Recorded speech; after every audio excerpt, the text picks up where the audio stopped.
4. I think that should be it. When it comes to things, 3 people watching.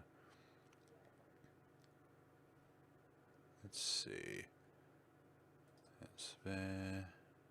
Write this down just in case we play anything today.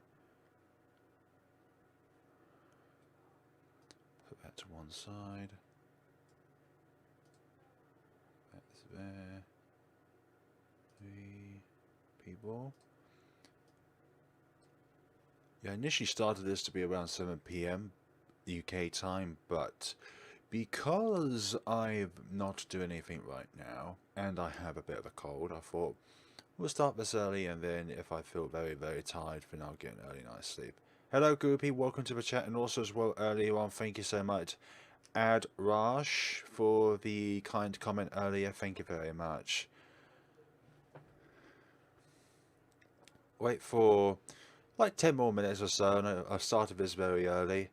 And also, as you may have seen recently on YouTube, that you can't see how many dislikes a video or stream has nowadays. Now, that's just... I'm not sure what YouTube are thinking about when doing that. In their video, they state that the reason why they have made the dislike counter invisible is because they feel, from their statistics, that people are targeting specific YouTubers with dislikes. Greeting from 1:43 AM. Thank you very much. Welcome to the stream, Akbar. Hopefully I'm pronouncing your name correctly. I think I've said it in previous streams about pronouncing people's names and stuff like that. I do apologize. Pronouncing names is not my strong suit, let's say. Hello, MKKM. Welcome to the stream. We'll be starting this officially in about 10 minutes or so because I started this early. I initially had this around 7 PM my time. Hello, Danielle. Welcome to the stream. And just thought, why not start this early? Just because I've got nothing else on my mind as well. Hello, Wendell. Welcome to the stream as well. So, for people who are on the east side of the world, so let's say Japan or Thailand or anything like that, you're good enough to pronounce. Thank you very much. Thank you. Thank you very much. There's so many names I come across, in the chat and, in games, where it's how do you even start to break down the word in order to pronounce that name? Because I have to pronounce it phonetically, so how you spell it is how you pronounce it. And the English language, if people know, is notoriously bad for people who rely on pronouncing things phonetically. So sometimes, trying to understand a specific word, like saying there as in over there as in their possession, there as in over in that location. So no, there as in that's their personal possession. They all have different spellings, but they all pronounce the same and stuff like that. Indonesian, very hot, I imagine. I can imagine that I can only imagine that in Indonesia there's no such thing as seasons, and it's just always permanently hot. In my language, everything's pronounced the same way it's written. I would love for that to be a thing. I'm not gonna lie. I would love for that to be a thing in English where everything within the dictionary is how you say it as, or how you pronounce a word is how you also write it. Because that would be a blessing for those, particularly those who have learning difficulties like myself. But I like to say every time I do a stream or video, say, hello, I've got a disability, so please don't mind me and my many mispronunciations. I'll just rather operate as normal of a person as I can. So yeah, Indonesia tropical, but now rainy days in this month. I can still imagine though it is unbearably hot though. Regardless of if it's sunshine or rain, their extremes I can only imagine are extremely sunny or extremely wet. There's no really in between, really. There's not just a sprinkle of shower like we get in the UK here. and at the moment it's like single figures. Although my way of looking at it is, if you're too cold, you could put a layer on, but if you're too hot, you can't take layers off. Hello, Madokani.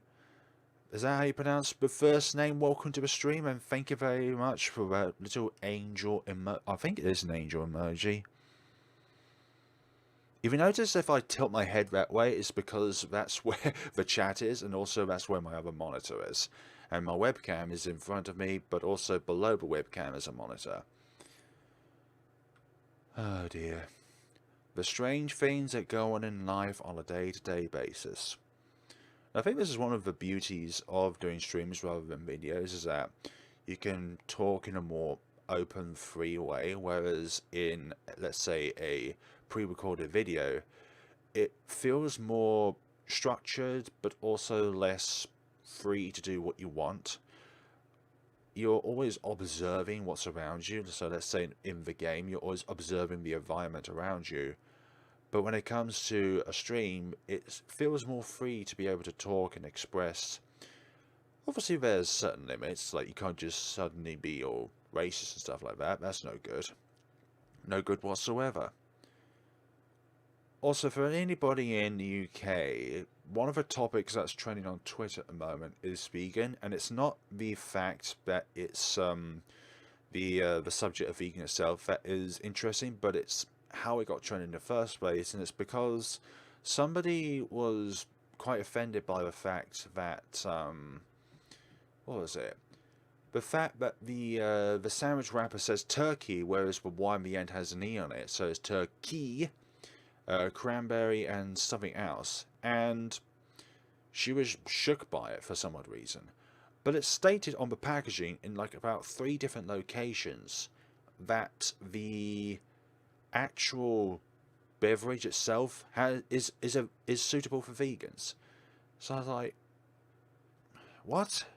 They're not going to put actual real life turkey in it and then call it vegan. Like, that is a definite reason as a company to be prosecuted for putting something in that is incorrect, or definitely something which a person would not want to eat.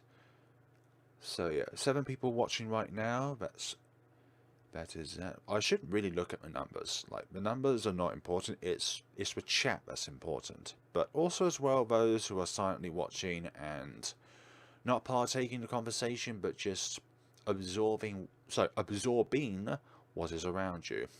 Absorbing with a V rather than a B. Me and my pronunciations. Although that time was accidental. Okay. So how is everybody today where you are? Is it dark? Because at the moment for me it is pitch black out there, and it's been pitch black for about 2 hours, and it's only 10 to 7 in the evening. Just mind-boggling on what the season changes can do to a poor lost soul within the depths of whatever abyss one is within at this point in time.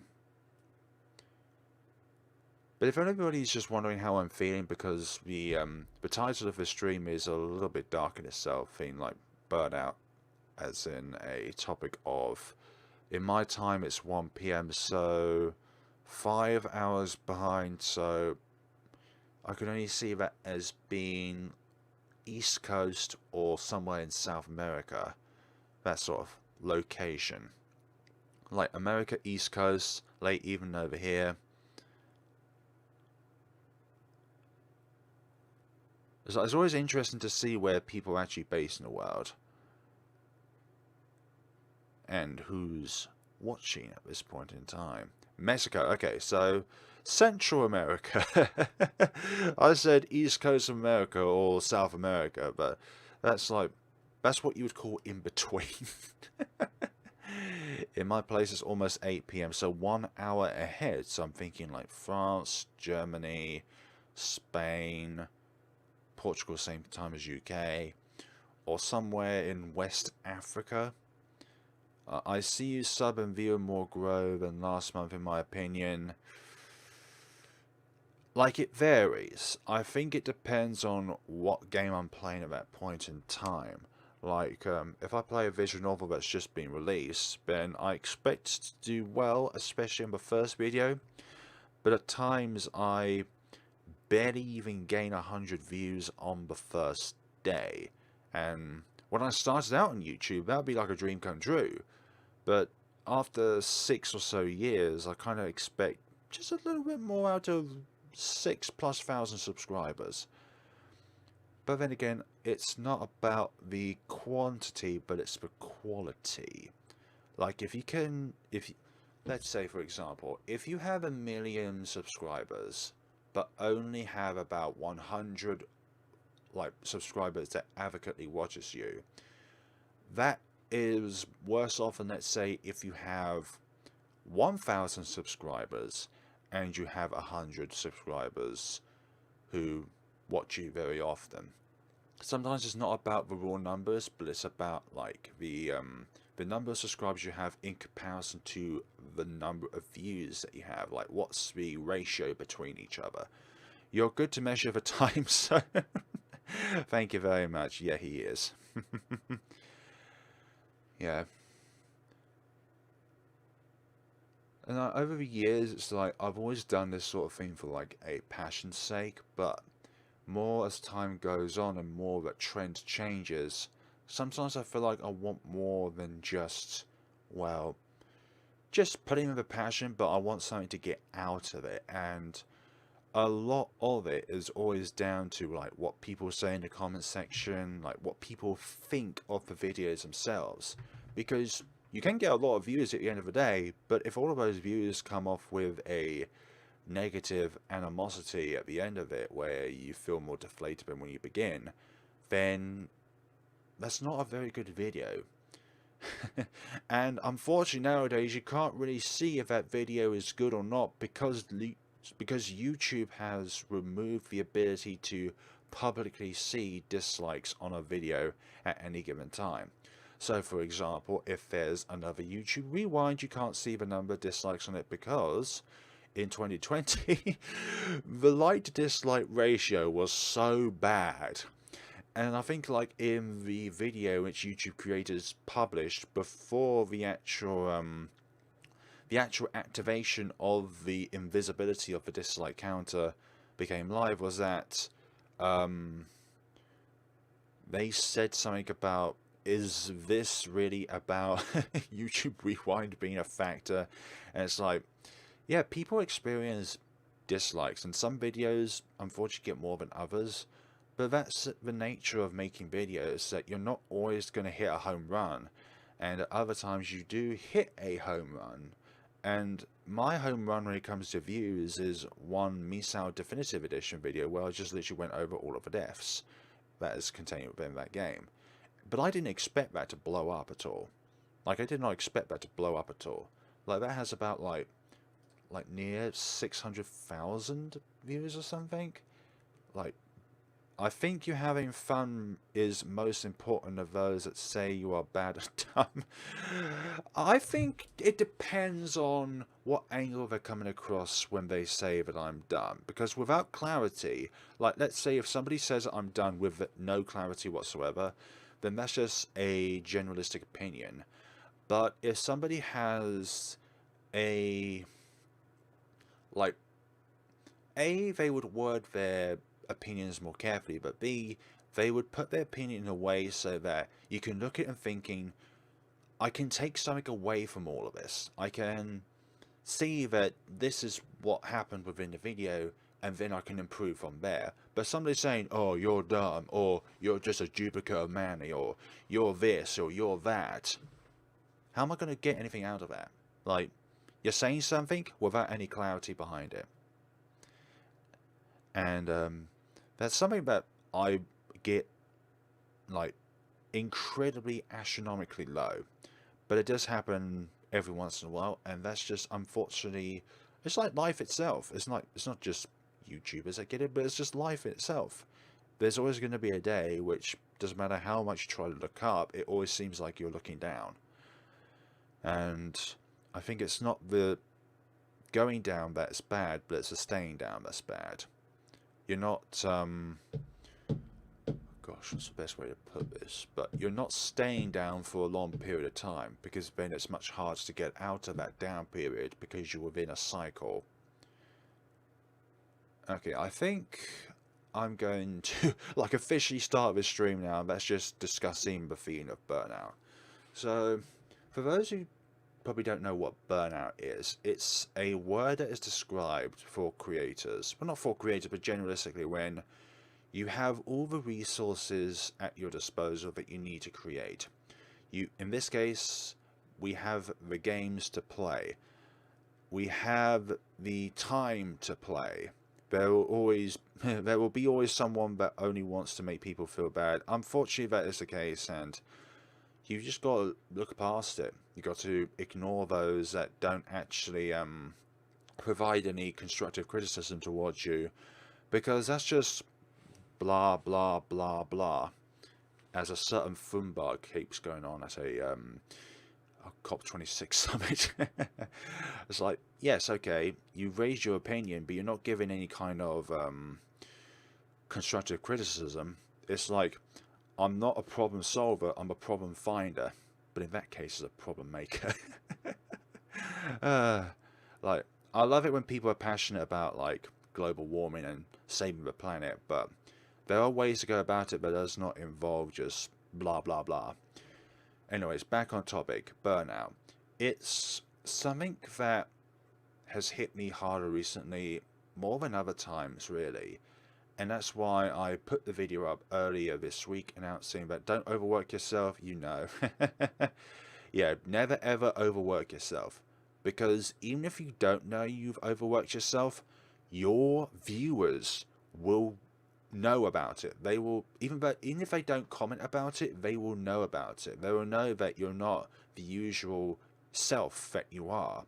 They will point out like, are you feeling okay? You look tired, or you sound lower than usual. And for a bit of time now, I've felt quite, not overworked, but I feel like, okay, you still in last game stream, you in April 22, you continue the channel. I'm waiting you stream. Okay, I think I get what you mean by that. Sometimes it's like a rush to type it in, or if you're on your phone, it sometimes gives you like a word to autocorrect it, and it's sometimes not always the best word. So, Student Union is a visual novel I'm looking forward to playing it, but that unfortunately is being pushed back now to summer 2023 rather than April 2022. However, I would rather, if I was given an announcement to say that the game itself unfortunately needs to be delayed, like in the past, the sooner it's announced the better, rather than, let's say, you have a few days left before the game is released and they like, no, we can't do it next year. Like, that would give people a reason to be angry, especially people like, including myself, who what is it now? Kickstarter. There we go. Investing on a Kickstarter and donating money towards it and getting rewards. Like, if people are only told that a few days before the actual release that it's not going to be released at that point in time, then it gives people a reason to be angry. But so Eve Remake, I think it's definitely confirmed to be released in 2022, but it's just when it's going to be released in 2022. And from that point onwards, it's the case of, what's my mental well-being going to be like at that point in time? Like, am I going to be mentally sound, or am I going to be like this, while I'm kind of on the wire sort of thing between, am I able to do this, or am I mentally not able to do this? Because physically, I'm able to do this. Even though I've got a bit of a cold at the moment, it's not going to affect me in any way, shape, or form.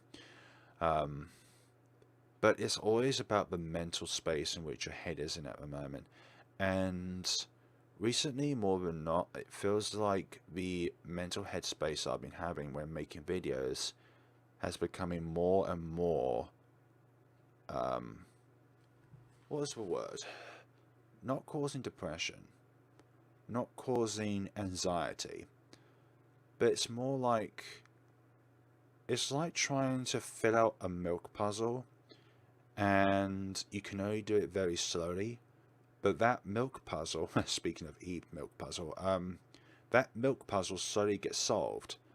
But for me, that milk puzzle is kind of like a psychological implication of the amount of puzzle pieces needed in order for me to feel like I need to take a step back and need to have a break.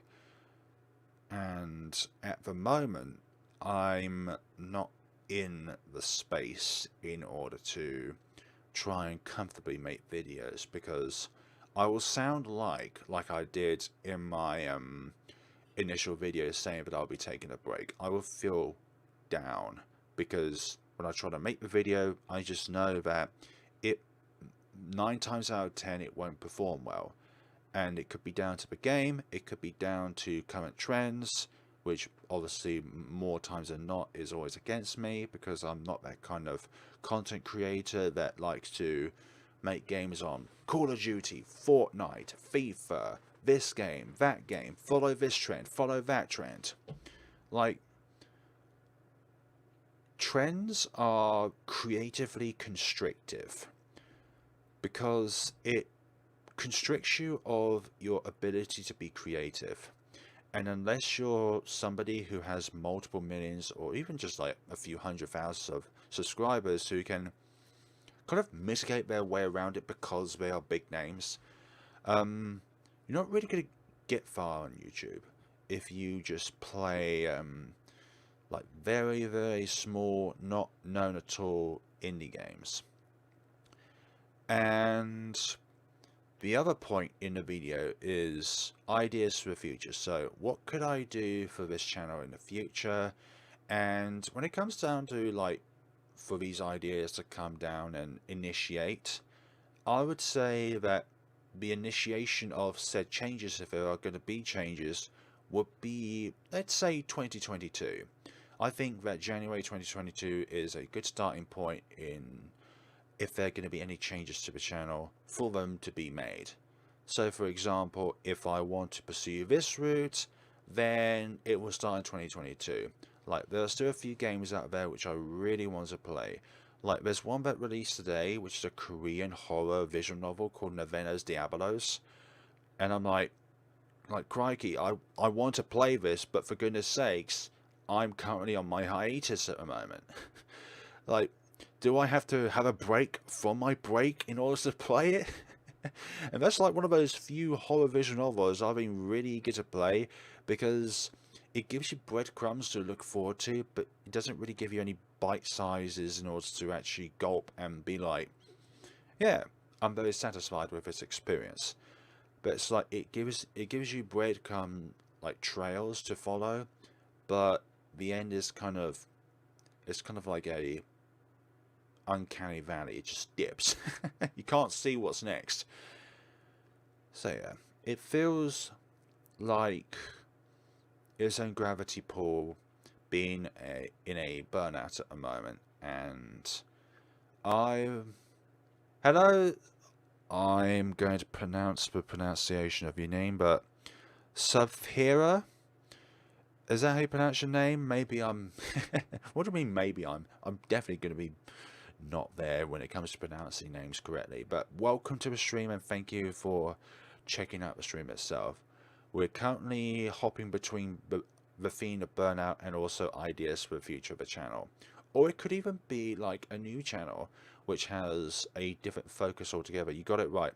So Safira, I believe it's like that time you got it wrong. Hello Simon, welcome to the stream. Thank you very much for coming on board.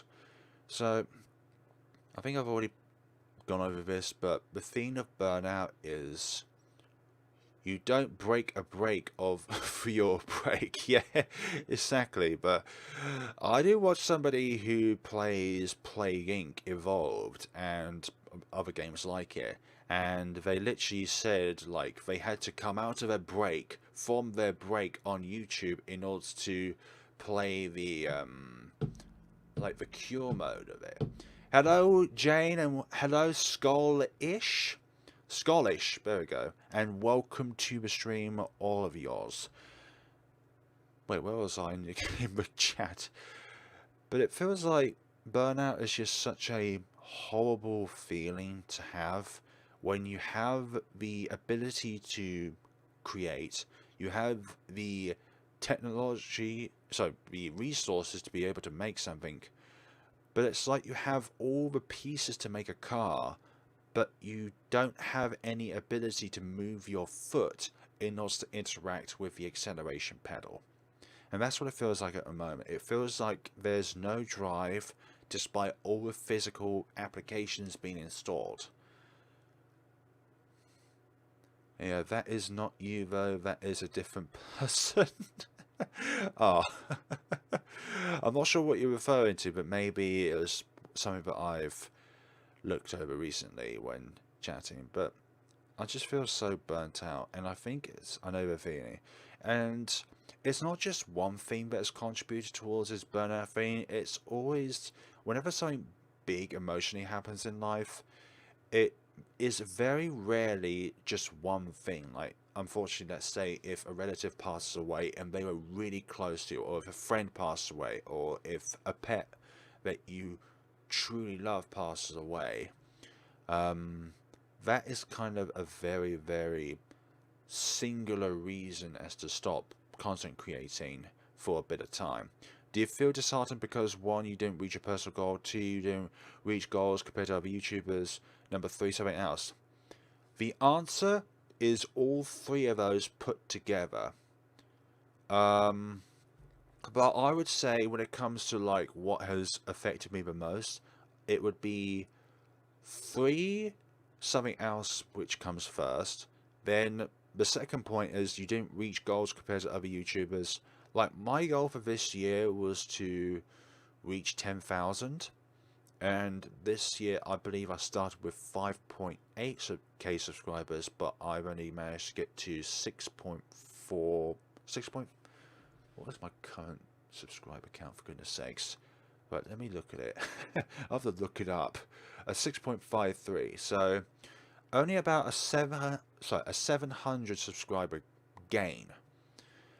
And to me, that just feels very, very bad, because I knew I had the capabilities in order to get to a higher goal, but unfortunately I didn't. Like, I wanted this year to get to 10,000 subscribers. I thought that was a smart goal. Like, if you know businesses, you've got a specific goal, it's also measurable, it's achievable, it's realistic, and it's time related. So I think 365 days to get another 4,000 subscribers. So not get 4,000, not get, achieve slash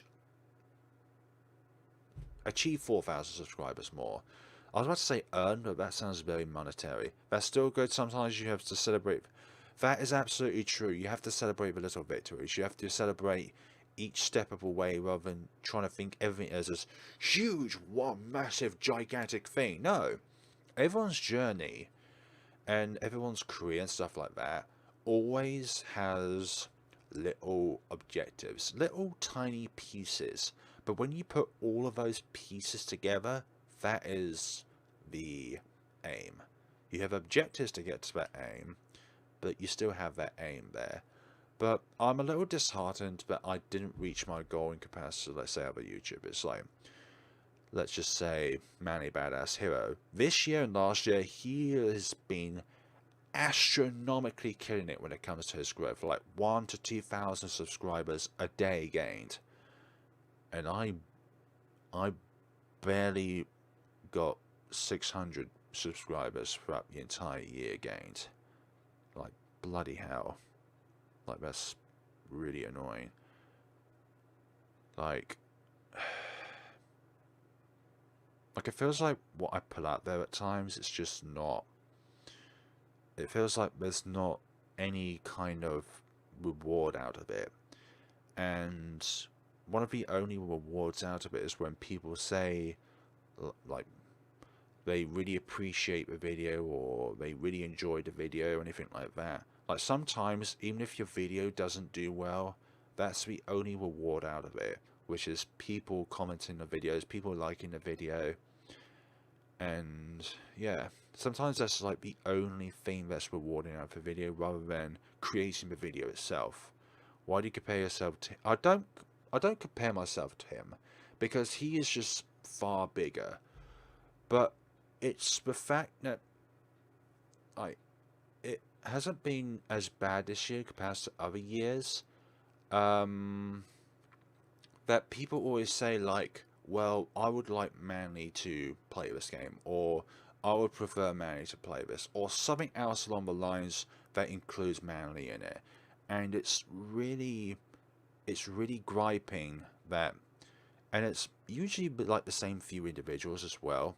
And in the past, I tried to ignore it, but one time recently, it's like, nah, this has got to stop.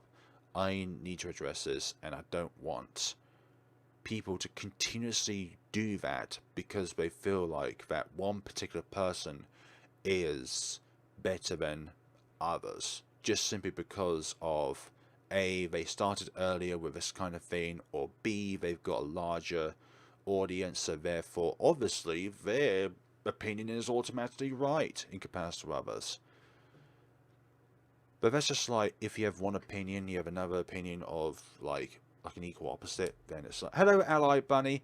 Then it really is annoying. It's not the person that's annoying, it's the fact of the number of times. Yeah, you guys are two totally different people, exactly.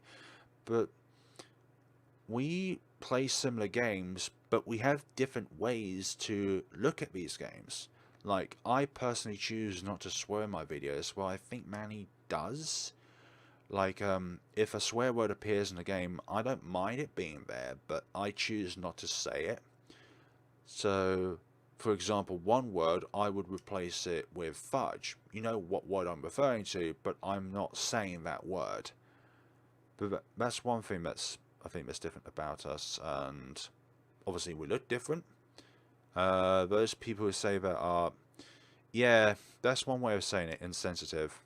Like, you can't, like, some people can't see it as, this is one person, this is how they make videos, this is another person, this is how they make videos.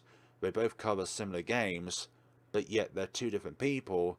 Let's not try and think of it as, well, this is one channel, they're way above everyone else's, and everybody else below is like, nah. No hate against Manny, I feel like he practices playing the game.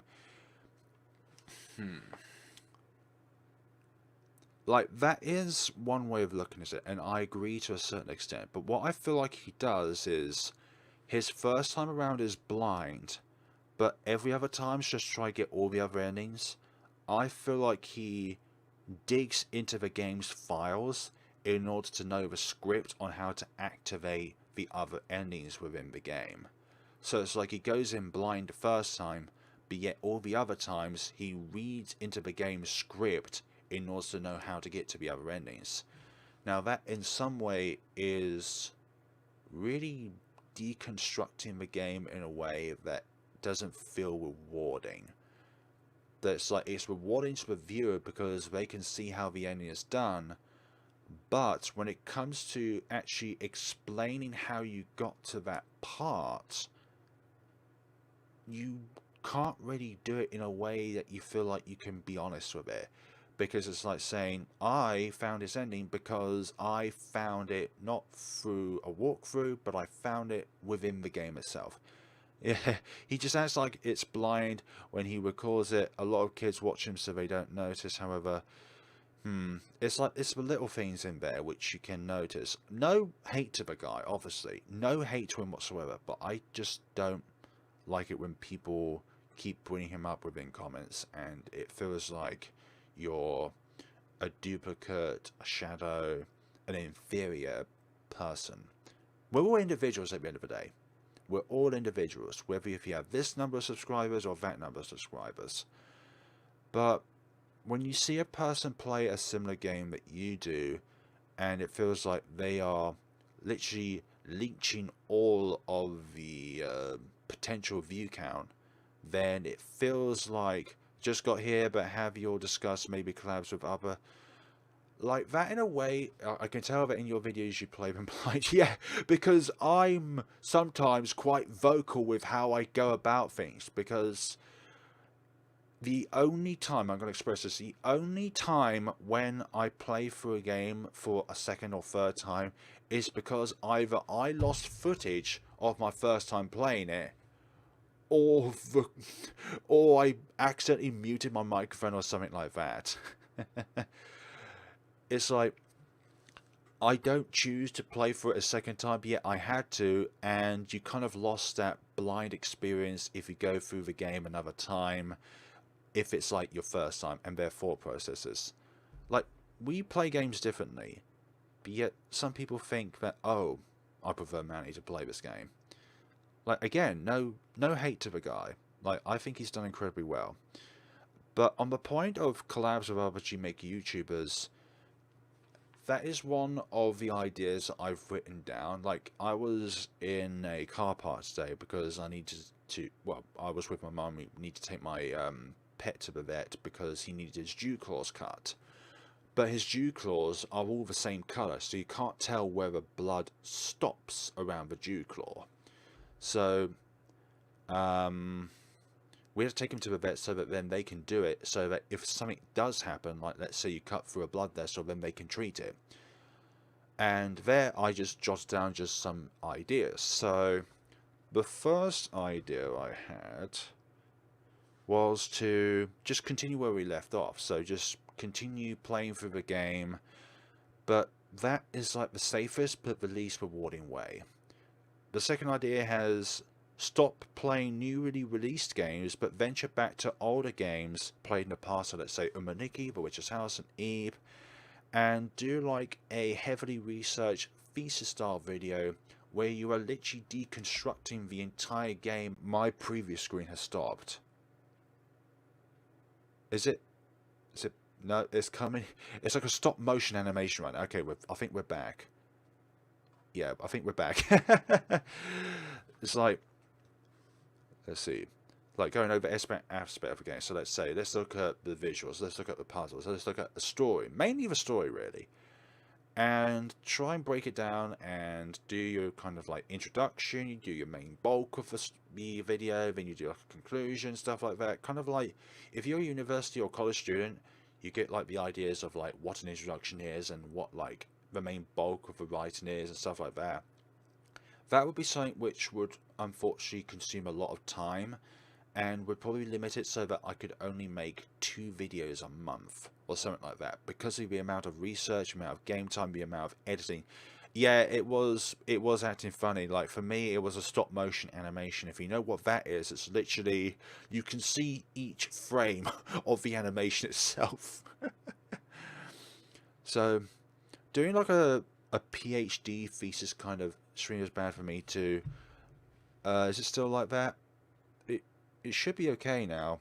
When in doubt, do press F5. If you make theories about games, there would be a lot of games you could do. Exactly, yeah, it would be like a lot of games to do. And some games and some videos glare. You're cutting in and out flare. That's okay. Oh, I do like it when it's like so out of control. There's still people debating the end of Mad Father or Off, asking for the meanings. And I think in some ways it's like you define the meaning for that ending for yourself, because we can all take away our own individualistic meanings of that said outcome. Like some things don't have like an A or a B or a C or a D. It's just like it could be any letter of the alphabet, and it could be equally as right as somebody else's theory because that's how it ends off. Okay, back to options. So like a PhD kind of thing going on. I will get to the point of collabs because that is one of the points I put down. So the third point I had is just to create a new channel entirely and use this channel. Okay, I found you because I didn't know what to do in an RPG Maker game. RPG game I was playing, and I think that's what walkthrough or what Let's Plays are good for as well. Is because you may be stuck in a particular part of a game and you need a visual guide. Or for some people, particularly with horror games, it's the case of you want to see what the game is like, but you're too scared to play it by yourself, and you still want to see it, but seeing a Let's Play is like a medium in its own way in order for that horror to be suppressed. Because you're not witnessing it by yourself, you're witnessing it with the Let's Play itself. So I think that is kind of like a happy medium. So create a new channel, then if I were to create a new channel, then what would it be about? I've always had a passion for Pokemon, but that would require an Elgato in order to record Pokemon games. It just occurred to me, while I know that you're a YouTuber, do you have any other job? It's because if you do have other job beside YouTube, how do you feel about your other job? I wouldn't call it a job, I'll call it volunteering, and I'm quite sound with what I'm doing at the moment. I can't really go too much into what I do at my volunteer job because of, what do they call it? It's like, it's a particular name given where you can't really shout it. Confidential, there we go. I like RPG games a lot. I also learn how to make them. There's a community out there for people who make them, but it's a little small as well. I think the biggest that the RPG Maker community was back in like 2012, 2013 when PewDiePie, Markiplier, and Jacksepticeye played like Eve, Mad Father, The Witch's House, The Crooked Man. Back in those days when huge names covered these kind of games, that was when the community was at its largest. But nowadays it's like, manly.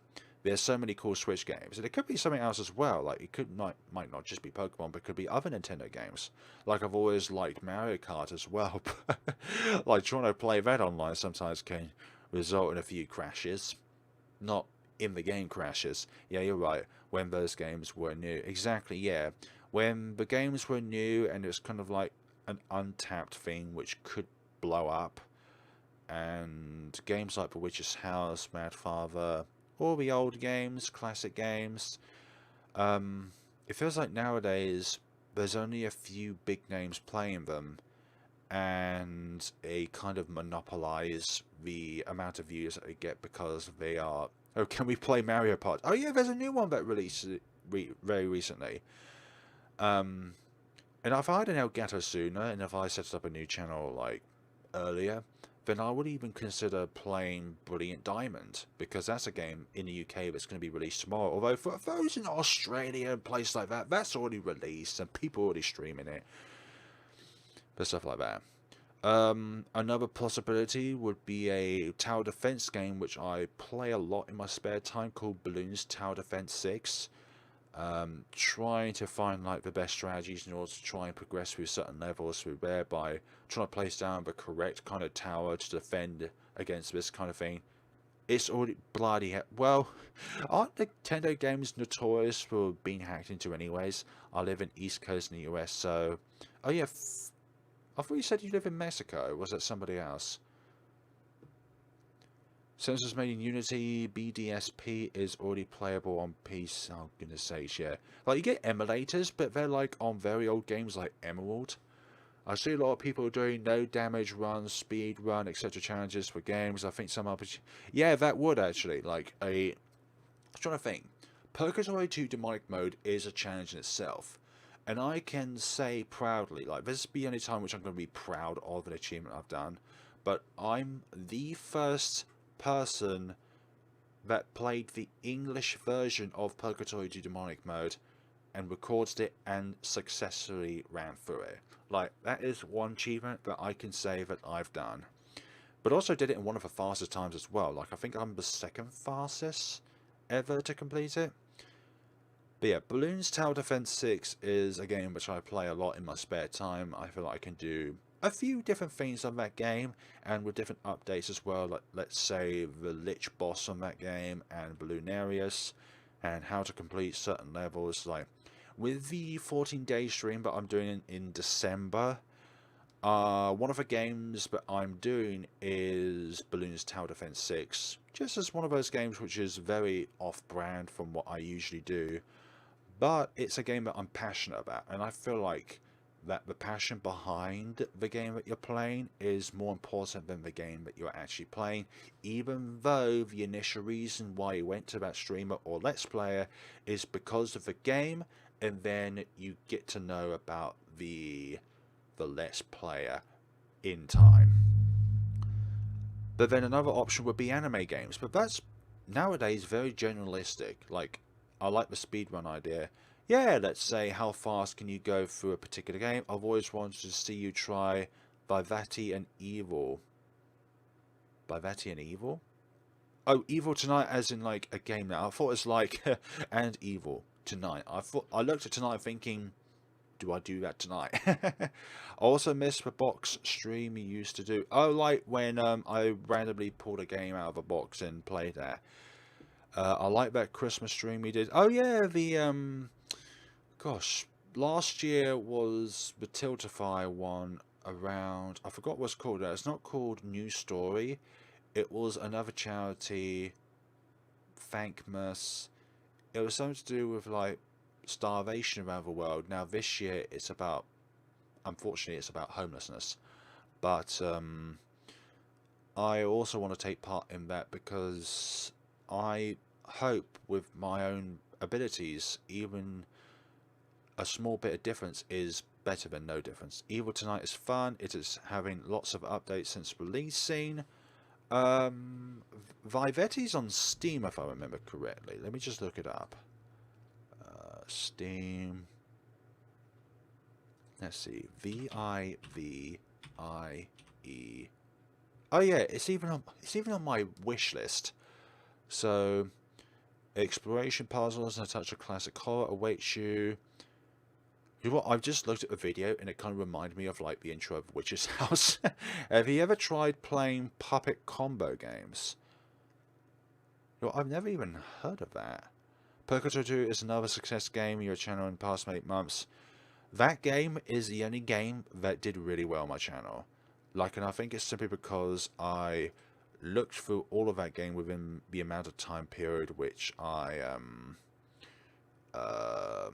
the amount of time that it took me to complete the game from its initial release in English. So, Evil Tonight is another game that they... Okay, Evil Tonight, Viveti, Strikey Sisters, Bot Vice, Superstar Path. Okay, so we made a few different games. Evil Tonight is... I need to hear a lot of good things about it before committing money to them. Because sometimes when I look at a price tag, I'm thinking... it's a little bit expensive. But if a lot of people say that it's good, then obviously then I will get around to buying it and playing it. Stuff like that. And then another game which I'm quite passionate about. Actually, I may not feature that one. So the fourth particular Purgatory 2 was what led me to a channel. I mean, I liked Murder House and Blood Wash from Puppet Combo. So is Puppet Combo like a genre of games, or is that like a dev studio that makes games? So, but the fourth idea I had was to create a new channel based on my potential voice acting and skits.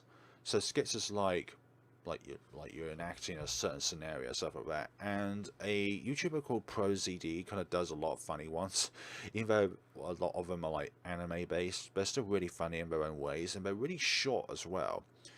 And I thought that could be something that I could be doing. Number 5, continue where I left off, like the first choice, but become a VTuber. Nah, I'd rather not. Number 6 is just to quit entirely. Another one which I don't want to do, but I'd rather do that but become a VTuber. The 7th idea I had was continue where we left off, but only do like 1 to 2 videos of a game. So, for example, the first video would be the first impression of the game, and the second video would be like all endings and how to get to each of those endings with some kind of explanation behind them. With which the case earlier being that how do you get to said ending without looking into the game itself, as in like deconstructing it by looking through its files and stuff like that. And the last point I made, which is one of the points made earlier, was about well, I'm going to sleep now. I'm going to sleep. Sorry. Have a good night in my place, Flare. Or thank you very much for coming along by, and hope you have a lovely sleep. I can imagine. No, don't quit. I haven't finished my mega playlist. That's a rather selfish reason. Like, don't quit, I need you still so that I can fulfill this playlist. I'm just kidding. So the last point I wrote down was collab with other content creators, and that's something that has thought on my that's something that has crossed my mind as well. But when it comes to doing lots of collabs, then you become reliant on those other content creators to be there when you want to. Don't quit, I'm close to release another game and I wish you play it sometime. I am drawing you, I am bad but I try. You are, thank you so much. Like, but for real, don't quit, your content is great, thank you. Um, it doesn't matter if you think your drawing is bad or not. It's it's it's like giving someone a Christmas gift, but it doesn't matter if you spent £5 on it or £500. It's the thought that counts.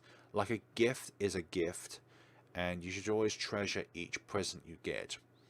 Gift, present, stuff like that. But yeah.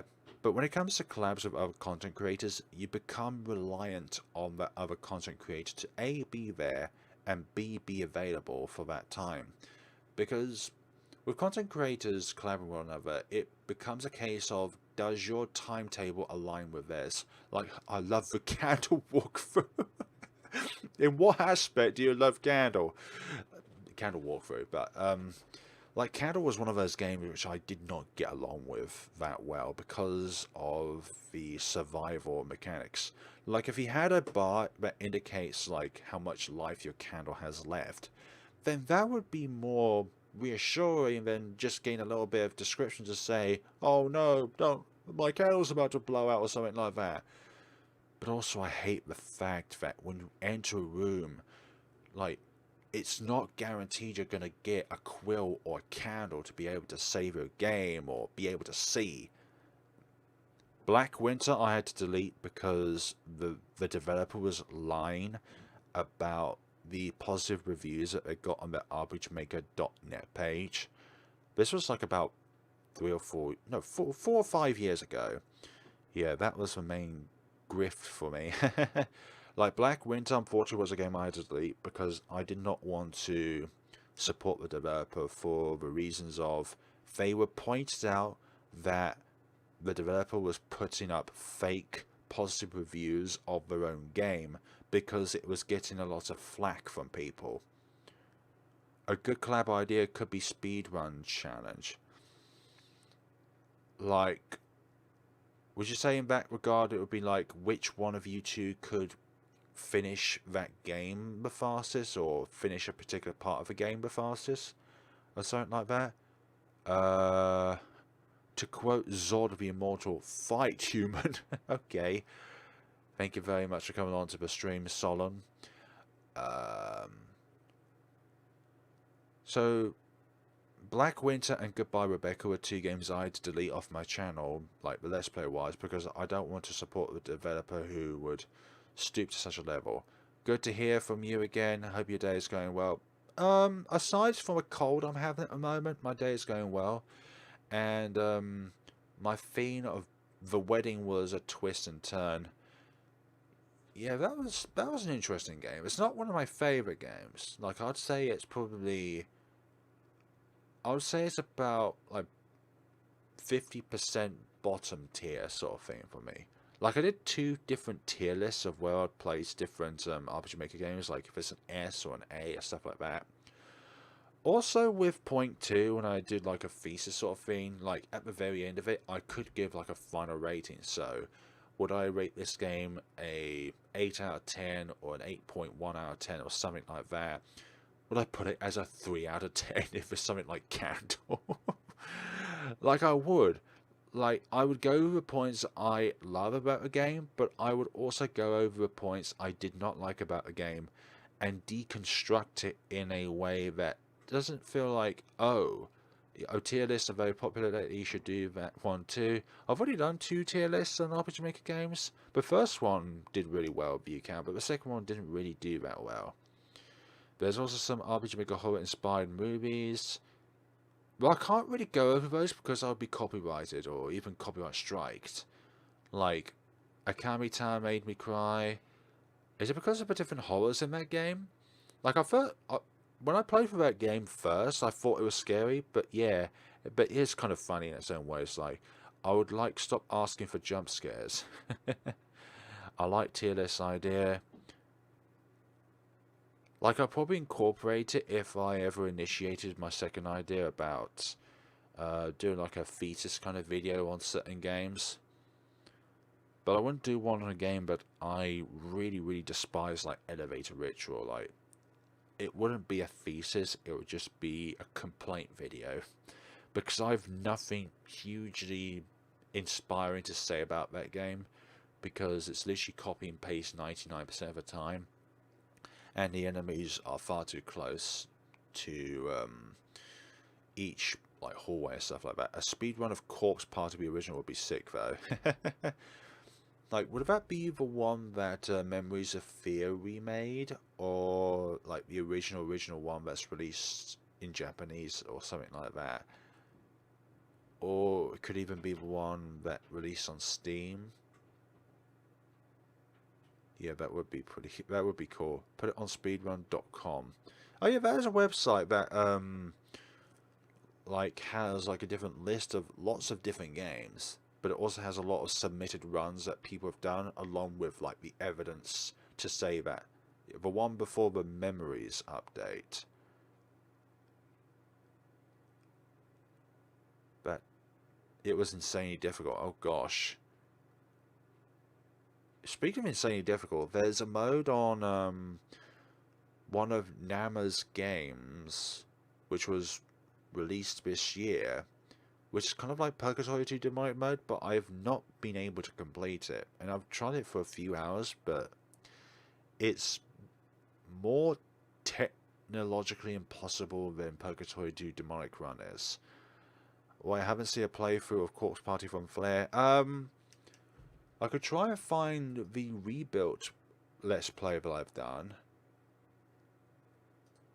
But then again, you can just type that when you search on my channel, like Corpse Party Rebuild, and there's an entire playlist for that game. I didn't cover all the endings, but I only covered the good ending, stuff like that. But another point I just want to bring up, and it's something that's happened recently, and that is the VA results that came out for Midnight Train. And congrats to everybody who has been selected as one, but also congrats to everybody else who submitted their own VA auditions but didn't manage to get the role itself. There's something though about that which nothing to do with the VAs themselves, but it's down to missed opportunities that could be put in there, because there are some voice actors or actresses that were selected for multiple roles, and there are two things that kind of concerns me about this. Number one is in-game, and number two is there could have been 4 more VAs added, so that for all the 11 characters that were voiced for, there were 11 characters but only 7 VAs that were selected, and 3 of them were for 1 VA, and 4 other characters are voiced by 2 people. And it's like, if that was me choosing the VAs, I would have chosen it so that it was 1 voice actor or actress per character. Even though the developer encouraged to audition for multiple characters, I would have done it so that you could only get selected for 1 role. I feel like in some ways that is a little bit unfair for 4 potential voice actors or actresses that could have been selected. I don't know, maybe I'm just being a little bit too critical, but I feel like the selecting process wasn't needed. I guess they don't have the money to. None of them are paid, by the way. I don't think any of them are paid. Like, it's like it's not something in which they're paid for. Like, there's nothing about like a monetary thing. It was just like a hobby thing, sort of thing. Have you ever heard of a Let's Play or tried a Let's Play of The Last Stand Aftermath? I think it's a decent game and definitely fits the current theme of the channel. The Last Stand Aftermath. No, not DIYA games. Yeah, I believe so, because there's nothing about VAs being paid. So by default, it would be... Okay, so The Last Stand is not on Steam. Google.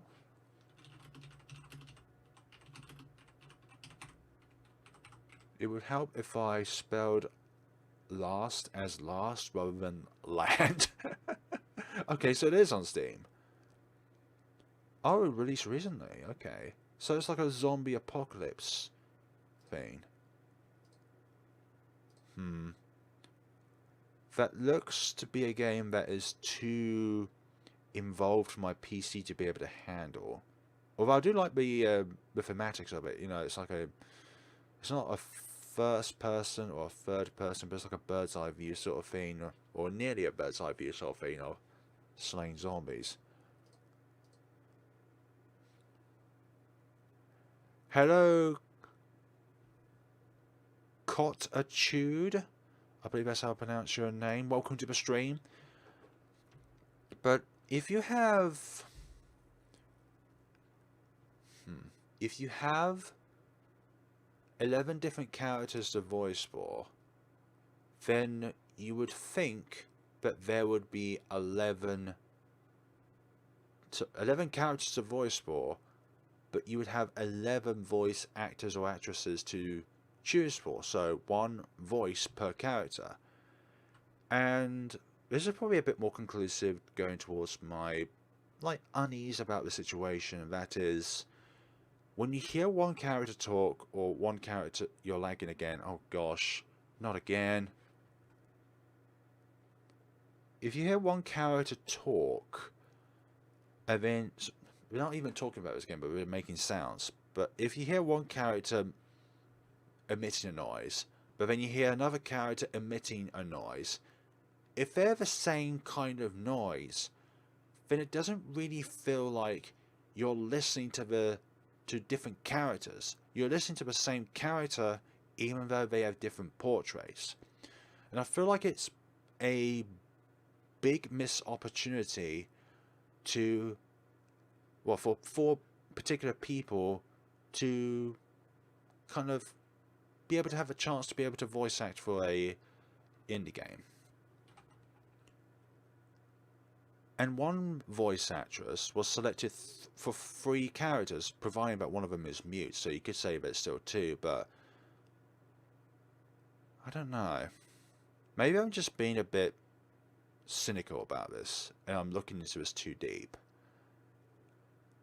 Have you reached out to the former Warhammer 40,000 indie or battle tech animators? Might take your VA in consideration. I haven't, but I'll give that some thought. Like, I like Warhammer 40,000 as like a universe, but it's a bummer because instead of saying there are 11 places, you should say we have 6 places available. I'm glad you try to help you, because, especially because... Oh, thank you very much, Vincent Lee, yeah. But... Another thing that gripes me, I just thought of this now, and I think it's like the biggest gripe I have, is that the developer advertised 8 characters, but there are 11 characters enlisted within their like the winning sheet, like saying which character has which VA. There was 8 characters initially advertised for people to be able to voice act for, and we got 11 results, but it was only advertised 8 characters. So some of that to me feels like it was already pre-decided, if you get what I mean. Like the 3 characters being, I've got a image of this somewhere. So we have Asta for Luna, Haruka, which is a girl's name for Neil, Elessa for Diana, Aidan for Apollo, Adricaro, who is quite a well-known Spanish Let's Player with, I think about, it's definitely a 5 count, if not a 6 count subscriber base, for Celine Ambrose. Xeno for Justice, Adricaro again for Purity, Copycat for Asta again, Delia Miller, Asta again. But Delia is the start of the new characters which were not initially advertised. Larissa, not heard of that character before, but Dwayne was a character from Mario Story. Like Delia, Larissa, and Dwayne were not advertised. So that tells me that some of these character roles were already predefined before the auditions were even put out. But again, I feel like I'm just looking into this too much. Also, thank you very much for coming along by Emperor Drago. I've been so-and-so, but I feel like with this stream, I'm feeling a bit better for sharing my my current situation. First to come, first to pick role, unless they're just not cut for the role. Like, but if you're selected for multiple roles, then wouldn't you feel a bit bad for people who could have been selected because you kind of hogged multiple roles? Like, I know some people have a multiple, like, voice palette, so they can voice this character very well, but then they could voice for another character very well with a completely different tone. Like, some people have that ability, whereas with me, I can only voice act for a very specific set of roles because of the depth of my voice and the lack of being able to change my voice and stuff like that. Like, I could try to speak with a fairy kind of voice, but this doesn't even really sound great, does it now? Also, that would hurt my throat for a while if I kept trying to do that. So yeah, Warhammer 40,000 is a universe that I quite like pre-Dawn of War 3 days, because that game is a bit of annoying. I didn't play it, but I heard about it, and it's just not one of those games. It's not one of those games. But I'm not disheartened by the fact that I wasn't picked for either Neil, Apollo, or Justice. It's more of a fact that there was missed opportunity within the picking because Hilda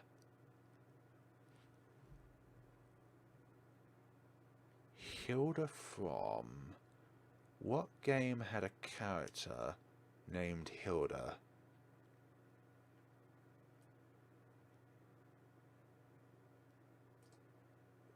Mansion Tour? Or Idiot Maiden? Or Burial? I forgot what game I played recently that had a character named Hilda. What do you mean you voice Hilda in a cute... oh, Hilda from Deep Inside. Okay. I can't remember how I actually voice acted for Hilda, because sometimes in games I try and have my voice slightly differently rather than just my default trying to say a particular name and stuff like that, or a particular like character and voice him in a particular way. But I think the game I try to be the most outlandish was kind of like a magical Go RPG Maker game that I played not too long ago, but not too recently. I forgot what it was called now, but it was like very pink. I had like 3 videos on it. It had 4 magical anime power girls. Unfortunately, Warhammer 4000 Corporate has definitely been thoroughly infiltrated by authoritarian political activists. Yeah. Sometimes a company's best work is not the ones that they've done most recently, but the ones they've done in the past. So, THQ was the original game studio that made like the Dawn of War and Dawn of War Winter Assault and Dawn of War Dark Crusade and Dawn of War Soulstorm. Like, I think those for me were... well, as well, Dawn of War 2 was good as well. Yeah, that's why I said 40,000k indie, not go to Games Workshop.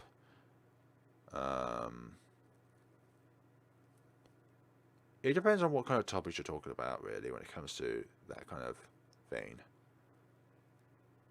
Like me, I'm just casual, whereas some people get too nerdy and unfriendly. Like, you can literally spot the nerds within the community because they're so gatekeeping and stuff like that. But anyways, back to what I was saying. I feel like there's missed potential for the Midnight Train VA cast because there's 11 characters and only 7 voice actors/actresses selected. And even though the developer said there were tens of VAs that voiced for each character, only one was selected, but yet 3 of those were for one person and 4 other characters were selected for 2 different voice actors or actresses, which kind of really breaks away the individuality of said characters. So if I hear Celine, then I'll also hear Purity. Like, Celine and Purity are 2 characters for Midnight Train, but they're voiced by the same voice actress, which for me kind of breaks down. Wait, hold on. I was just speaking to Celine, but yet I'm hearing the same character again, but for a different character. Do you kind of see how that kind of breaks down immersion, or kind of like a build-up of that kind of character? Anyways, I think I'm moving on from this subject because it's kind of something that I've already gone over again and again now, but I thought it was something to crop up. Like, Midnight Train is one of those games that I'm really looking forward to release, but I'm slightly deflated because of the lack of variety of voice actors as actresses selected. Also, looking at all of them now, the majority of them are Spanish as well. Nothing to do with nationality, it's just the fact that it's the same nationality as the developer.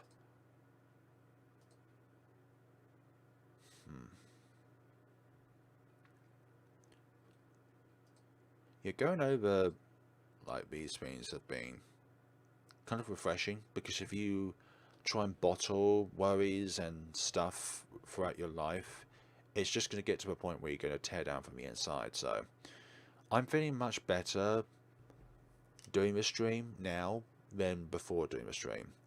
Are there any fun horror tabletop games or tabletop role-playing games you like? I see channels doing sessions of their TTRPG games. That's going to require purchasing a lot more cameras though, so that you can get like every angle of the particular board game. Then there's also inviting people as well with that board game, and I don't know anybody else within my friend circle that would nearby that would do that sort of thing. So that is a good idea, but it's not an idea that I can see myself being able to do unless it's a solo game.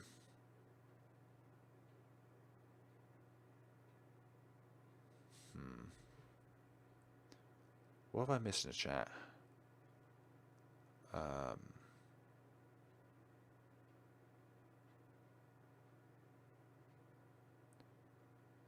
It's like at the moment, I have no motivation to make videos, because regardless of what I do, I feel like it's not going to perform well at all. Like, there are times when, have you ever heard of Tabletop Sim on Steam? Nope. I'm glad you're feeling better. I'm feeling a bit better. Not 100% though, otherwise I would be making videos again. Tabletop Sim. Get Discord peeps for multiplayer games. That's a possibility. That's definitely a possibility.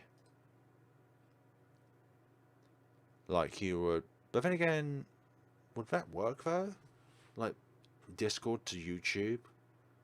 Or maybe you just record the Discord stream, but still do the Discord stream, but the stream itself is on YouTube, sort of thing. Like, that would also be difficult, because that also involves like people's timetable being aligned with one another and stuff like that. The beauty of time zones. You have one person who is at 2 a.m. I have another person who is 6 p.m. Unfortunately, the lack of gatekeeping is how authoritarian activists... Okay. Gatekeeping would realistically be the lesser evil. It all depends at the end of the day.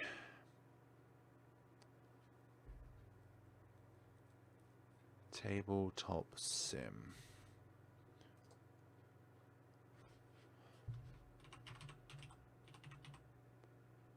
Tabletop simulator. You put the players through raffle.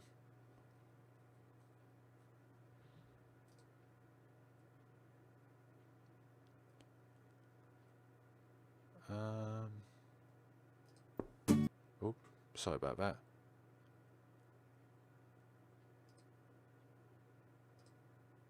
Oh, when I was thinking board games, I was thinking like Dungeons & Dragons stuff, but you've got like, you got dominoes, you got chess, you got one with monsters as well.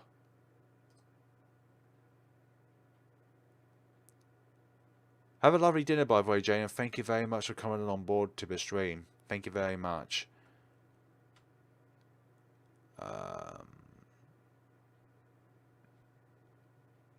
They have a huge modding community. Almost every board game is on there for free. Wow. And it was released back in 2015 as well. 5th of June.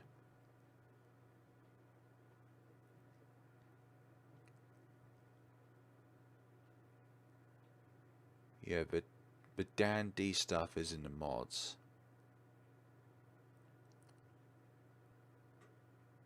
I have a few friends that own this game.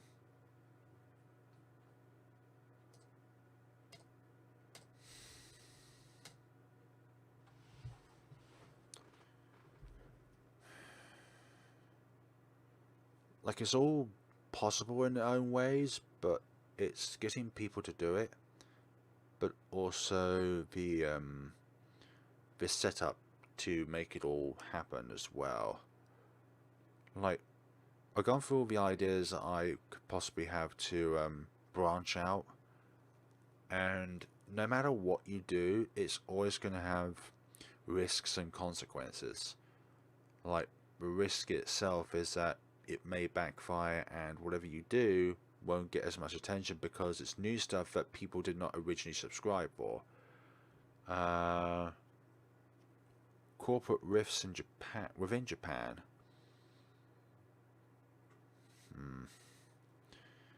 Just a random idea. I'd say a random idea is better than no idea. So thank you very much for that, Hoffman.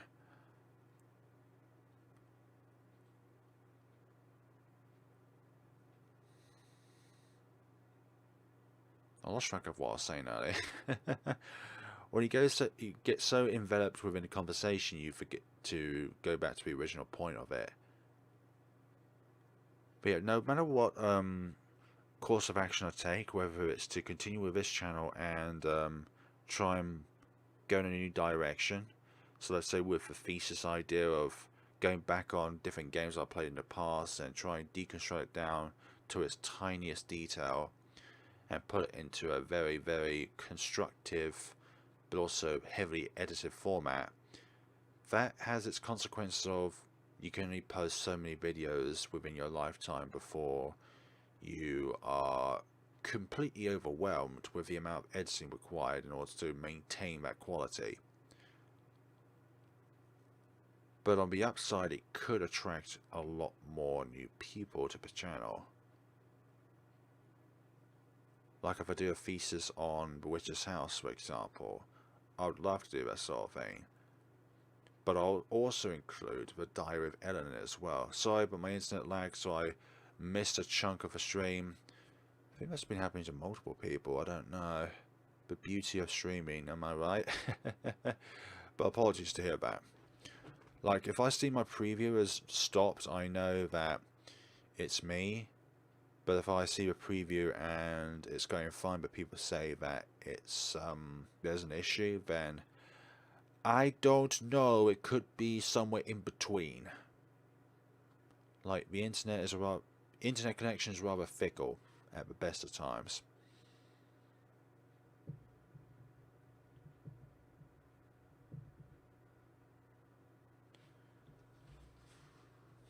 Anything else I put down?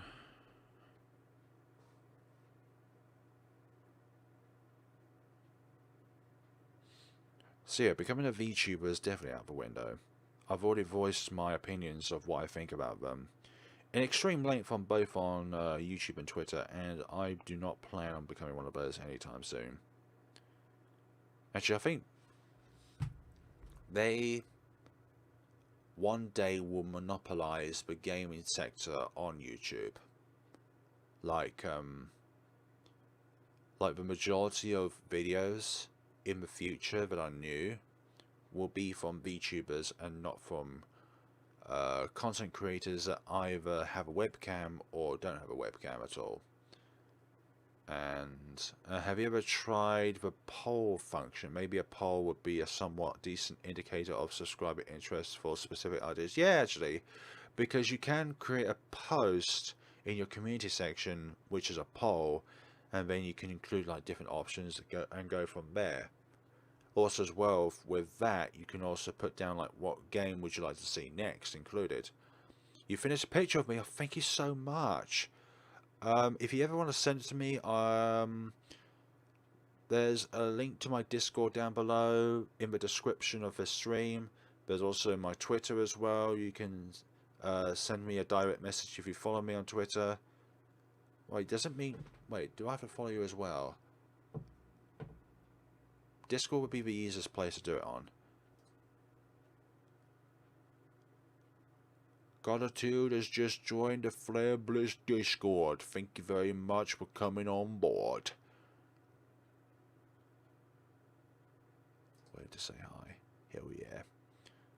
I just kind of like that new feature on Discord where if somebody joins the chat, you can click something to say hi.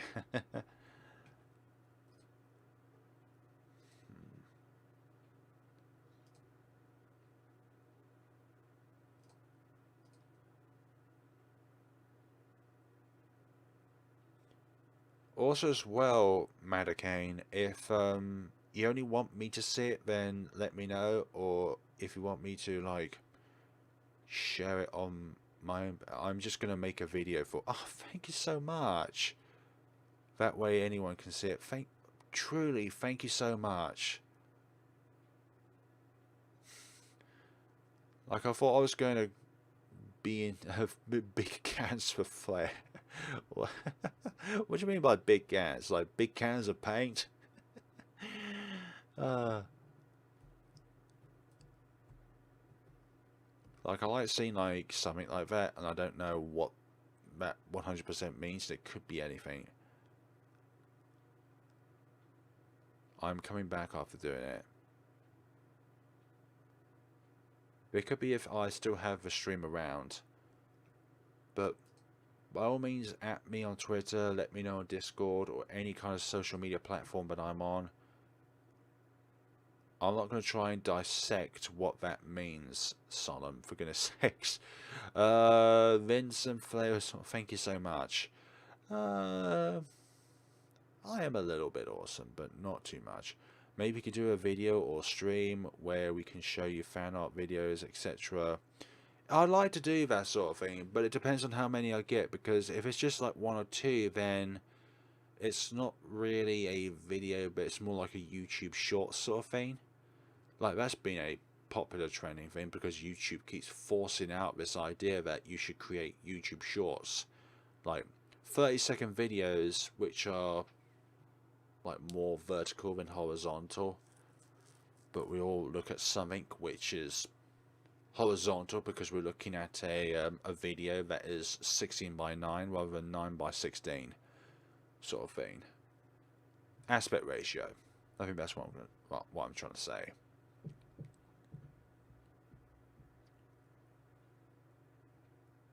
But if I get enough, I would love to do like one of those sort of things where I just like combine different fan arts and stuff like that and put it all into one video, and obviously credit everyone as well. Because one thing I hate with it is actually hate, because one thing that I dislike with other content creators is that they don't provide a link to where people can find the game in which you're playing, and it's one of the most easiest, but also one of the most kindest things that you can do for the developer or developers that made the game, and that is just to put a link in the description of your video indicating where you found it so that other people can play it for themselves, rather than them having to try and go out and type it on Google, you know, the name of the game, etc. But yeah, and I feel like sometimes in general Let's Players get a bad reputation because of one particular Let's Player that refuses to put the link of the game within the description so that you kind of acknowledge that it's not your work but it's the developer's work in which you're looking over. I always think that it's a symbiotic thing which benefits both the developers and benefits you, if you get what I mean. It's like if I go over a game, it should benefit the developer so they get more downloads of the game, but also more potential eyes on the game. But also benefits me because it's something for me to play, but also it's something for you to watch and also potentially play as well. So I think it should be a benefit to everybody involved rather than a benefit to just the Let's Player.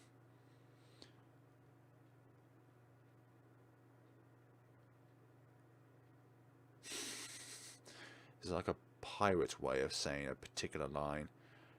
Yaha fiddle-dee. Fiddly-dee, fiddly-doo. I wasn't adding links, but I changed, but now I have links to the games into the dev, since without the dev you won't be playing the game. Exactly. Like, if it wasn't for them making the game, then you wouldn't even have the video of playing through the game in the first place.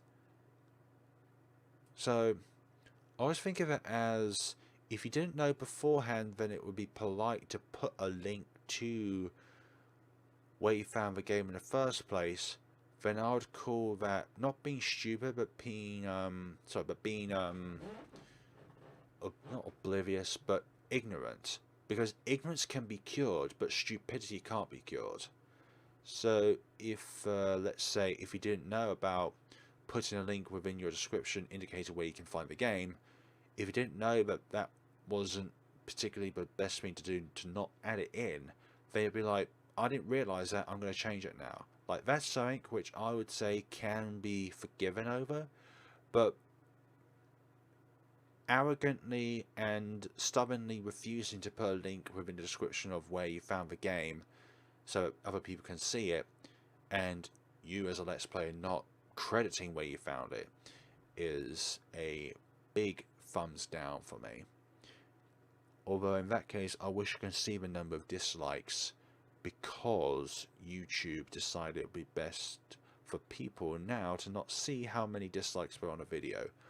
But also as well, just thought of it, what if it's a medical related video and you can't see the number of dislikes on it, which could indicate that the video itself is spreading misinformation?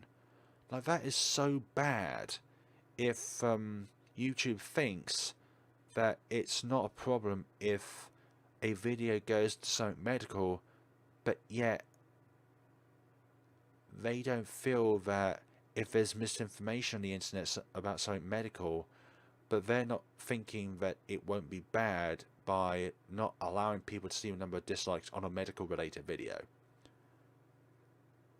Like, if you look at the stream right now, you can see that there are 13 thumbs up, but you can't see the number of people that have put the thumbs down. The only people that can see the specific number of dislikes on a video, on a stream, is the content creator itself. And that doesn't really bode well when it comes to transparency for the viewer.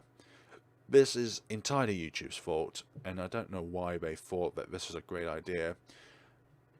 But the people it will affect most are smaller content creators like me, because it doesn't provide the public with any kind of feedback towards if this content creator is, you know, producing videos which are good or not good. Like, they can only rely on the comment section to see if that video is good or not. anyways, I'm rambling on about something that's completely off topic now, but I think that's the beauty of these kind of things, is that you can go from one topic and go back to another topic and stuff like that, and somehow it all makes sense, because we're all involved at the end of the day. What else have I missed? I think I've gone over the poll function sort of thing. That's definitely something that is not only just a possibility, but something that I will do.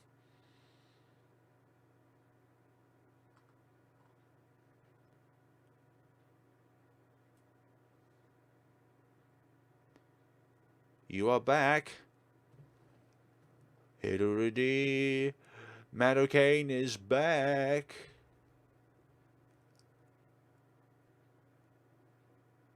So the only reason why I remember Mado is like Madazuki from Umaniki, which I used to mispronounce as Yummy Nikki, but Nikki sounded something like something else, which would sound disgusting. You don't eat fabric or cotton, anything along those lines. You wear it, but you don't eat it.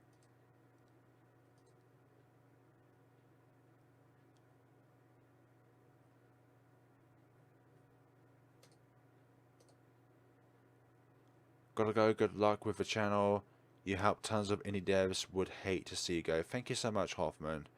And that's something that I've got to realise as well, is that a lot of big names like Manly kind of ignore small indie devs, and Manly either only chooses to play games made by big devs, or just plays a game because it looks very interesting and he gives it a go. I had someone say that he plays a lot of anime games and they do a lot better than his Let's Plays on RPG Maker games.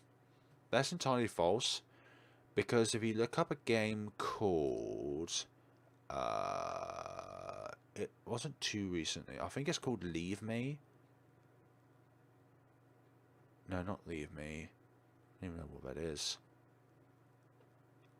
But it's kind of like you are trying to escape your ex-girlfriend who killed your current girlfriend because your ex-girlfriend is jealous and she's like a yandere, stuff like that. Yeah, the small content creators help small game devs the most. I agree with that. Because large content creators are only looking for the next best thing, really. And that's also trending too.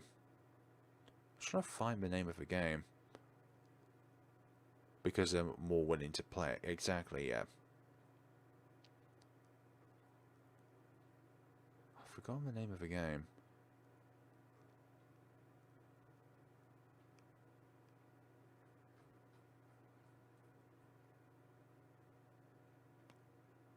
It's gonna gripe me until I find it.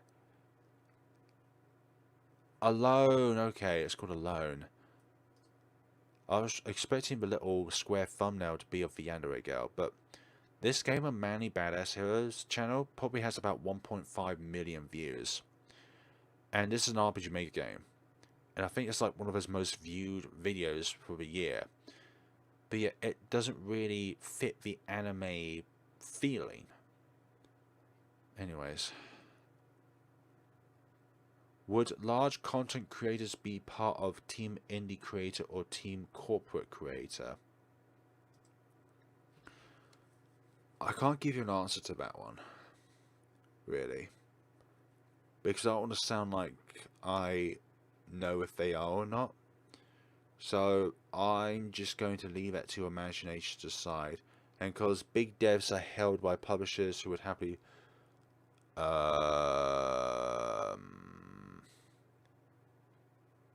like yes or no. It depends on the devs themselves and like how transparent they are to people. Because I think some devs forget when they get huge and famous that they once upon a time were not content creator, but somebody who didn't have any followers. So therefore they lose what it was like to start from the bottom. And they just feel like they're big and invincible. And it's like, I don't care what you think. I've got money. I've got my followers. Stuff like that. That's not how it works. It doesn't matter if you have 10 followers, 10 million followers. How you act on the internet is... I hope it will be good, your food. Exactly, yeah. Yeah, earlier I had chicken and vegetable soup, and that was delicious. It's the pride. I do it because I really want to play small indie games.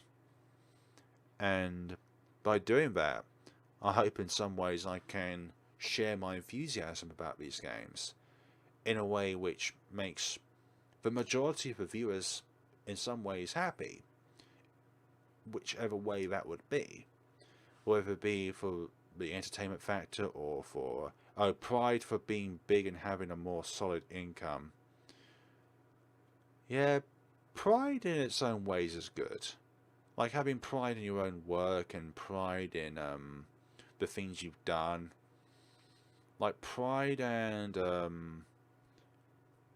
what would be the other end of pride? Not joyful, not I think I could call it boisterous, where you're showing off like everything you've done, but you do it in like a rather antagonistic way. Showing off. Like showing off and pride are two different things.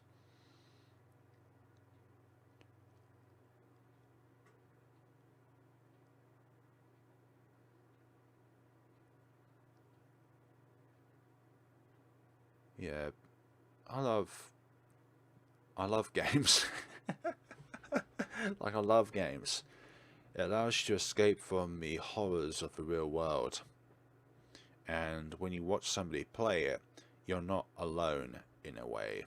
You always have that voice at the other end of the monitor, speaking to you, listening to you, ensuring you're doing okay. Are you alright there? How is that jar of cookies doing right now? Is it double chocolate chip? Is it single chip? Is it not even a cookie? Is it like a gingerbread man? Something along those lines. But have you treated yourself every once in a while? If you haven't treated yourself yet, make sure you do. Because you are the most important person to you. If you don't look after yourself, then who's going to look after you for you? And that's not just physically, but in here as well. Who's going to look after that if you don't?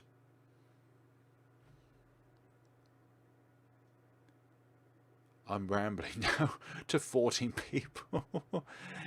But seriously, thank you so much for being here. Whether if you're just listening, whether if you're just listening or if you have commented, or if you've drawn something for me, I appreciate every single one of you. And a lot of joy nowadays when making these videos isn't from the actual creation of a video, but what you think of the videos themselves and what you think of the games themselves. Like, I've always, like when I started out this channel, I always think that the game is the most important part. Not me, but the game is the most important part. But nowadays I feel like both of them are intertwined and symbiotic in a way. It's, you got to show off your passion for the game while the game itself being good. Whereas if I try to show off a passion for, sorry again, internet keeps giving me trouble.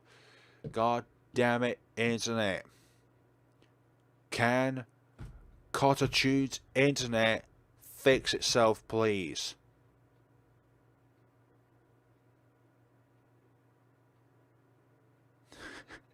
Just looking at my preview of me putting my hand down, pedal to the metal sort of thing.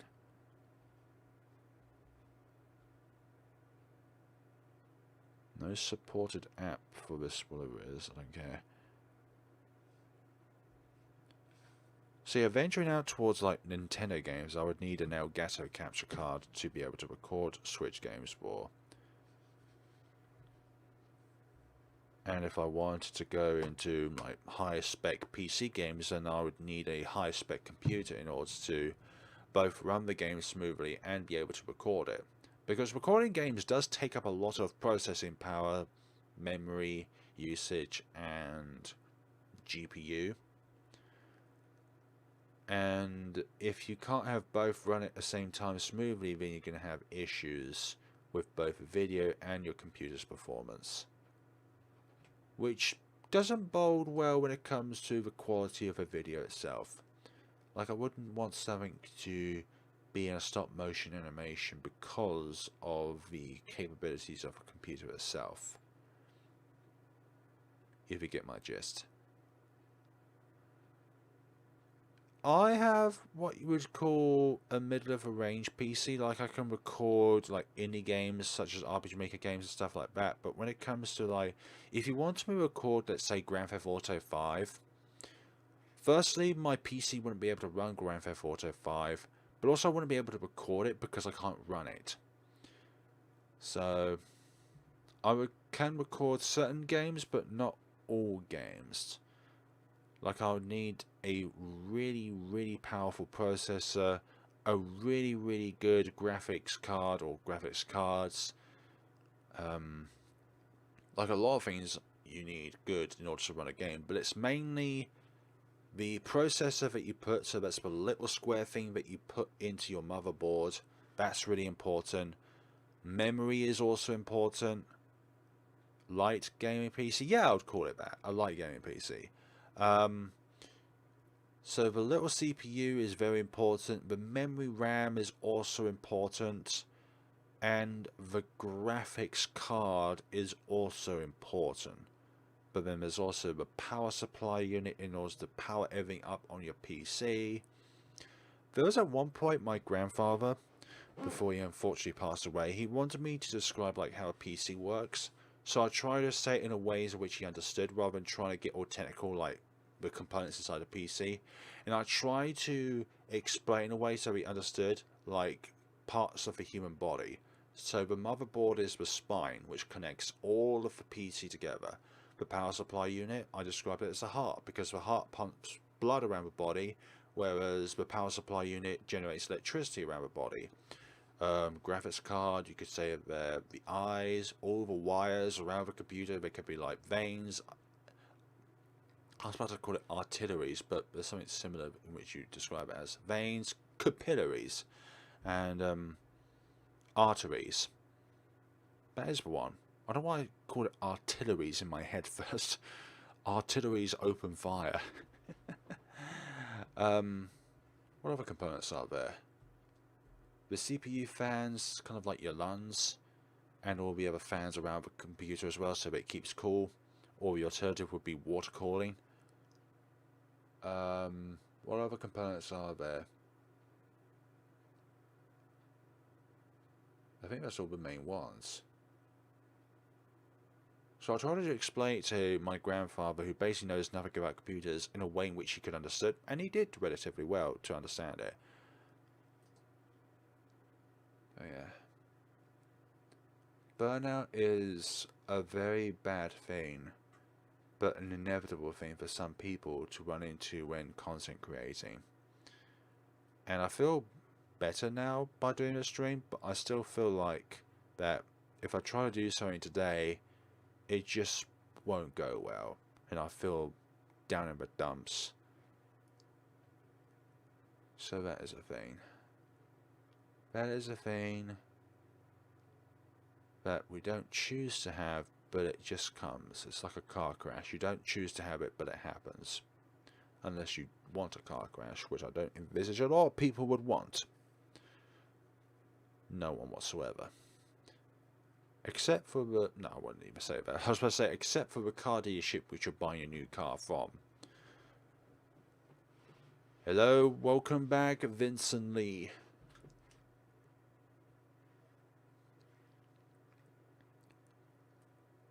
And I really hate Burnout, because I want to create videos, but at the same time, at the moment, I'm not in the mental state to make videos.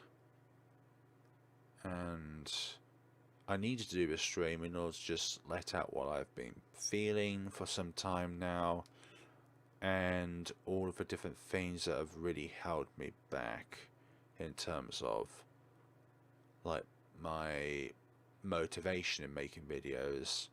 Like, it's kind of diminished from the video doing well to just what do people think of the videos themselves.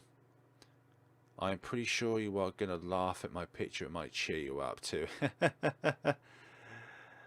It doesn't matter if it's a stick figure or if you think it's bad or anything like that. I am utterly grateful. Buffering. Oh no, is it buffering? I'm not... internet. Lag is a troll. It definitely is. It definitely is a troll. You want it to work, but yet at times it has a mind of its own. Oh dear. What does a man do when the internet is being a troll? I'm uncertain.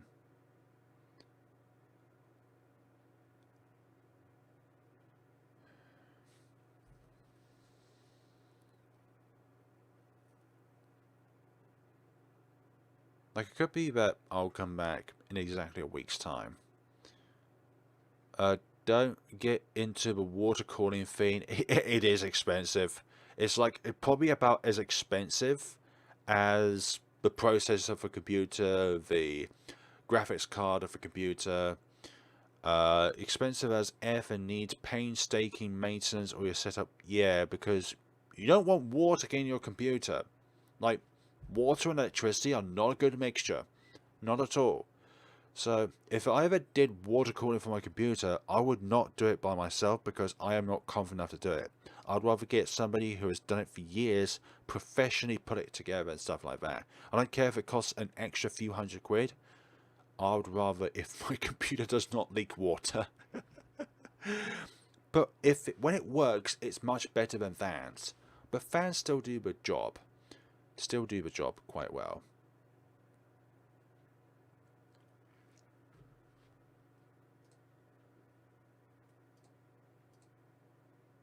Nope.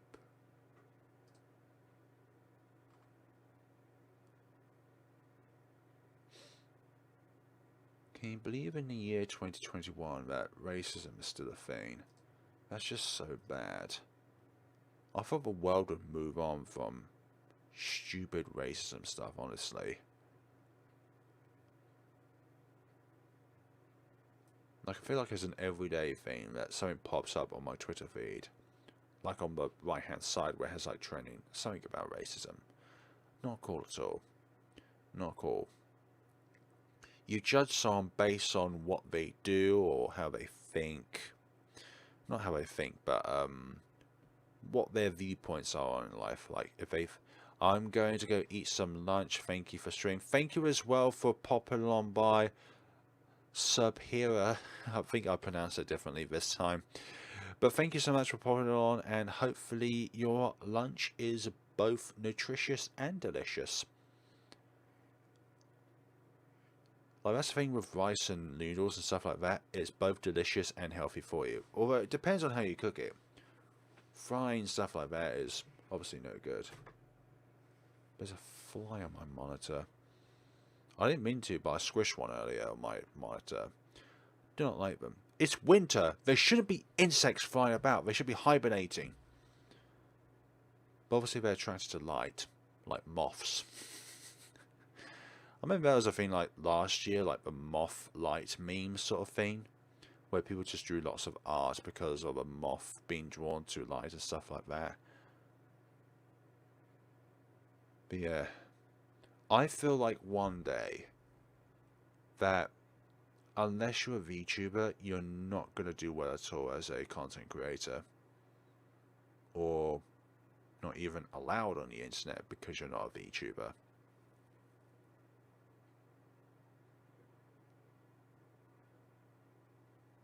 Like, I feel like 2020 was the initial, like, the initial uprising of it. 2021 is a bigger uprising, here in 2022, I feel like it's going to be the start of their monopolizing of the gaming sector of YouTube, Twitch, and every other major streaming platform.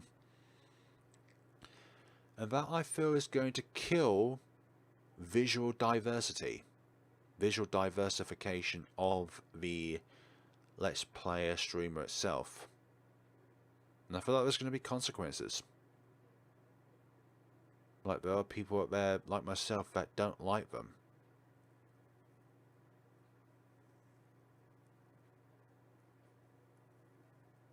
And I don't think I ever will. They're cringy.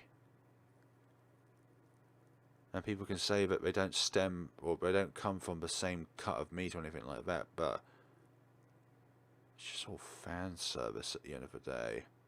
Like, directly or indirectly, they all have one thing in common. It's like they all provide kind of like a fan servicey kind of experience, where it's all visual and it's all cute and stuff like that. All looks varying talent.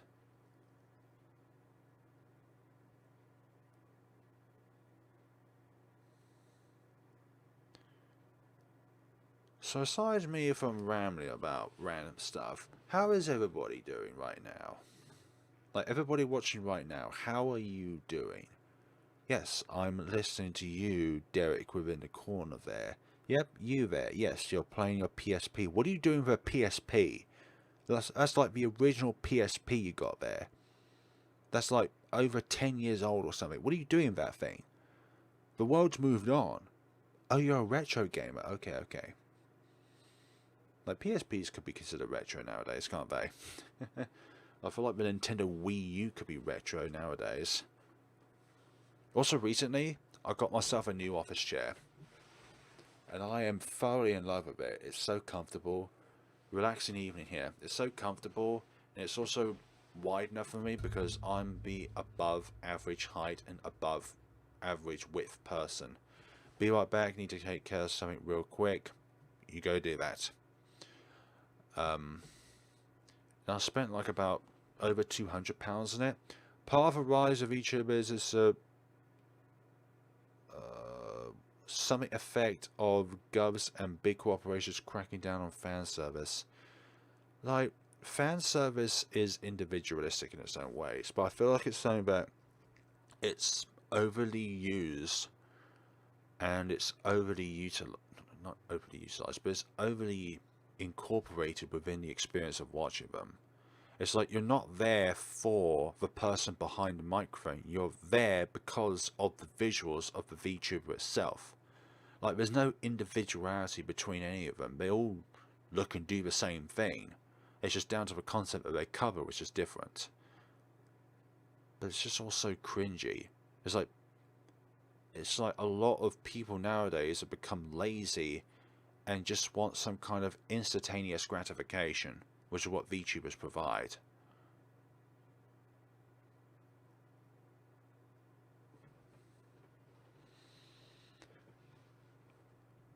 Like them if you like them, but bloody hell, don't be a simp and donate all of your money to them, because there are people that do that. Like, they feel like the VTuber is going to die of malnutrition if they don't have your monthly earnings to you, or something like that. Just, they're part of the problem.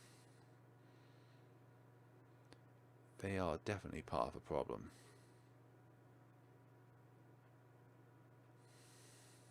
Big cans of flare. I am not making that a trend on Twitter or something like that. Big cans of flare. That could be misinterpreted in a way that's bad.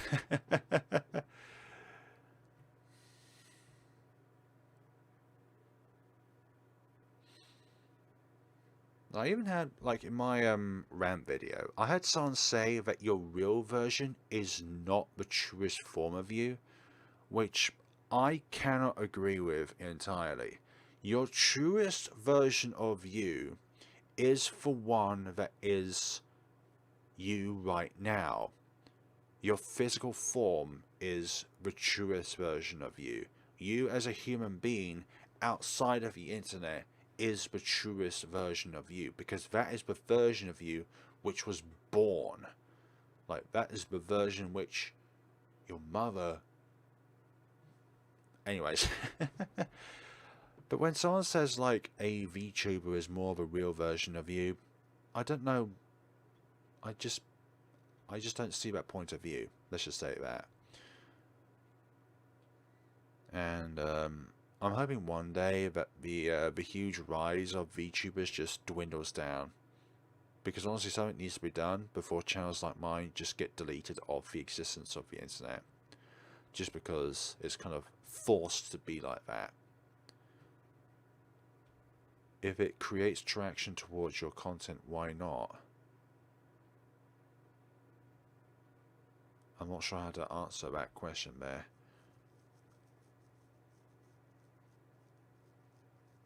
And there's other things like in life, like if you don't know how to answer it, then don't try and create an answer.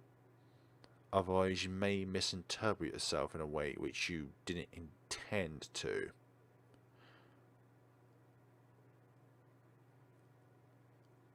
Yeah. So just going over the different things and different options for the channel itself. Don't know why I closed down my notes because that's a bit silly of me.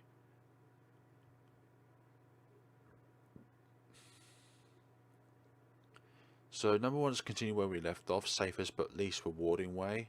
I think you could all agree with that one. Stop playing newly released games and go back towards older games like The Witcher's House and do heavily researched thesis style videos on said games, which would be that there will be a lot less videos, but each video would be highly edited. From there, or create a new channel and use this channel as kind of like a platform to kind of kickstart that new channel on another kind of game that I'd love to play, or create a new channel based on voice acting and skits, although I could do that one along the side of this channel. Become a VTuber, absolute no. Quit entirely, I'd rather do that than become a VTuber.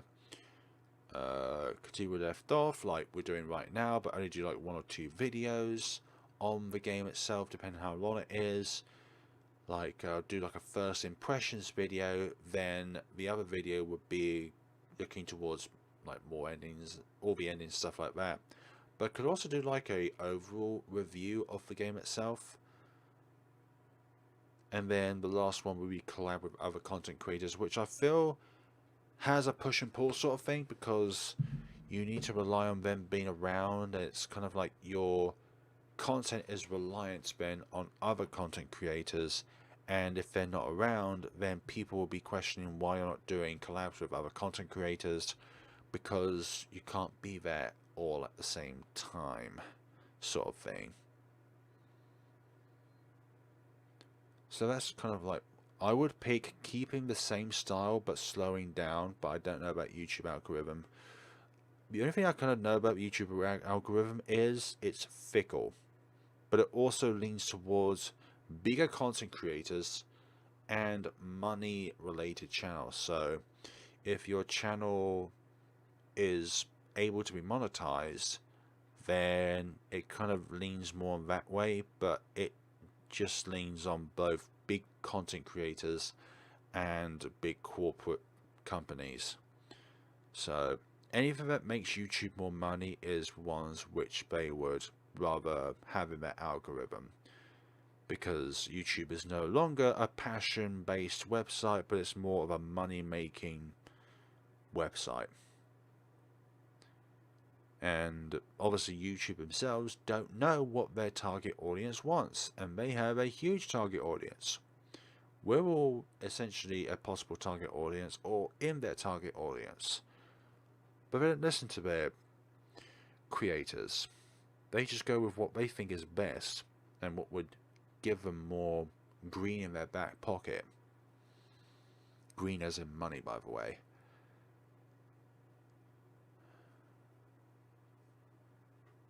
The thing about like traction is that it benefits both parties, because you're both getting more attention regardless if it's a good thing or a bad thing.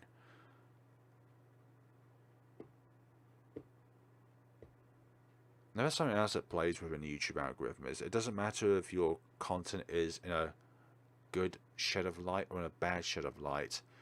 If people are clicking on it, then it will more likely be added into the algorithm, regardless of not if it's a good thing or a bad thing.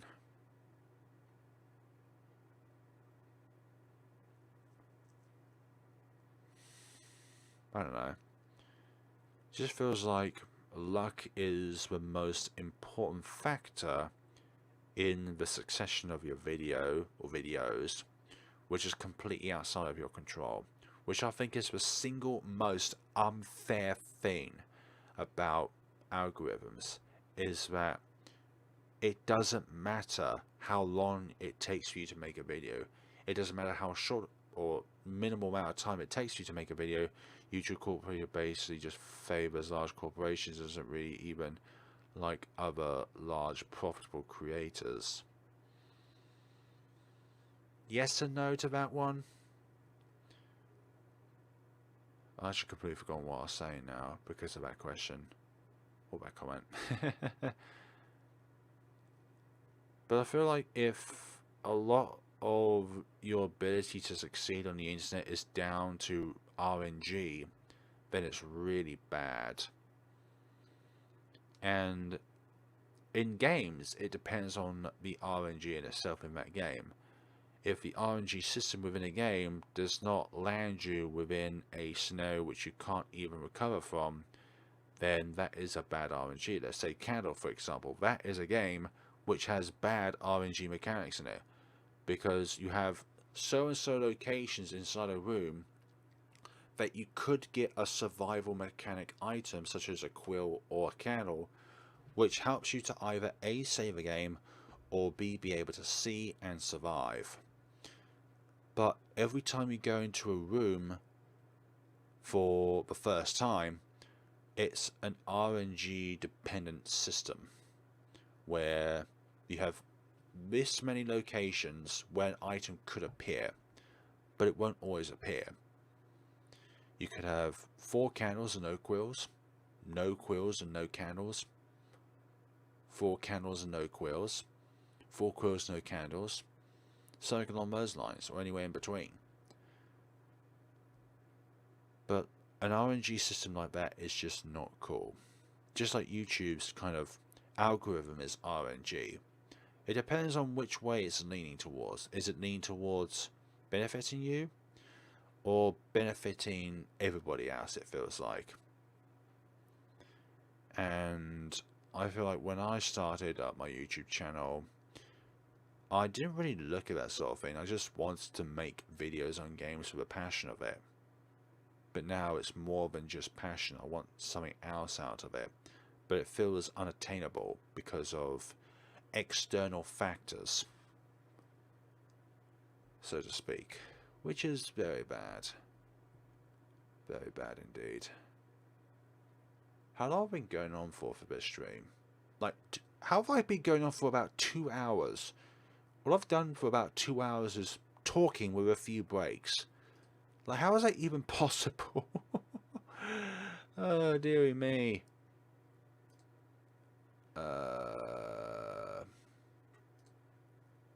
Like, how do I do this sort of thing? Like, sometimes I may not talk throughout the entire day, but when it comes to a stream or a video, I just waffle on non-stop. So long indeed. A long stream. A long deep stream. I was about to say a long deep sleep. How deep can one go with this voice of mine? And thanks to the cold I have, it can go really, really deep. Like in voice acting, some roles, this kind of deep voice is very compatible. Time passed fast, it sure does. It sure does. And whenever you have that video available, I would be thoroughly happy to see what you put on there and stuff like that. Like, I'll be so joyful to have something like that, because it's incredibly rare that I get that sort of thing. But I don't expect it, because then if I expect it, then I'll be disappointed if I don't get any. So it's like, it's something that I should take whenever I can get it, but I don't try and take something which isn't there, if you get what I mean. Think of it as like a cherry on top for doing what one does on a day-to-day basis, or a near day-to-day basis. It's not the main part, but it's a lovely part nonetheless. And some people think that like content creators get like tons of like fan art. Only like the biggest content creators get tons of fan art, like on a day-to-day basis.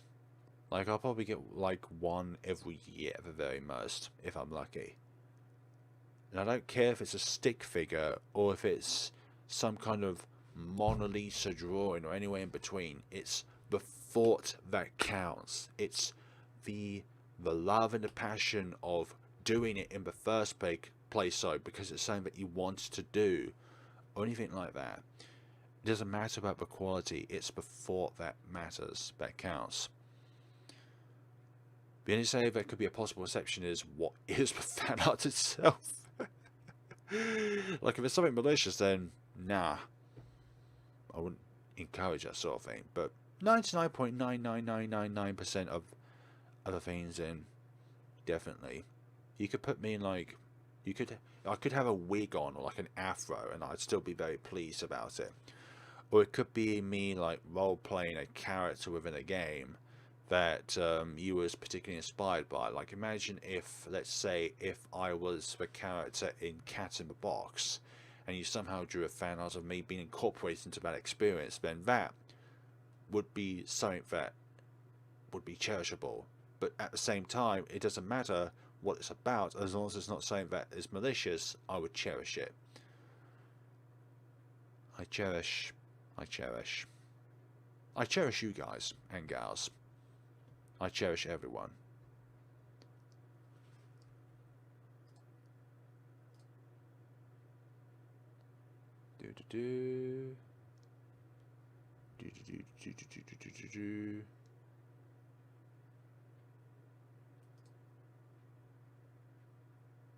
I'll think of another picture for next time. Oh, thank you so much.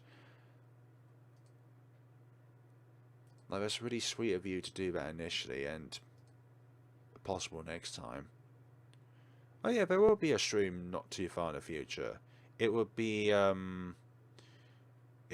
the 14 days of streams for News Story via Tiltify, raising money for that. And I was originally planning to put $200 in as our target, but somehow I put in another zero, so therefore it's $2,000.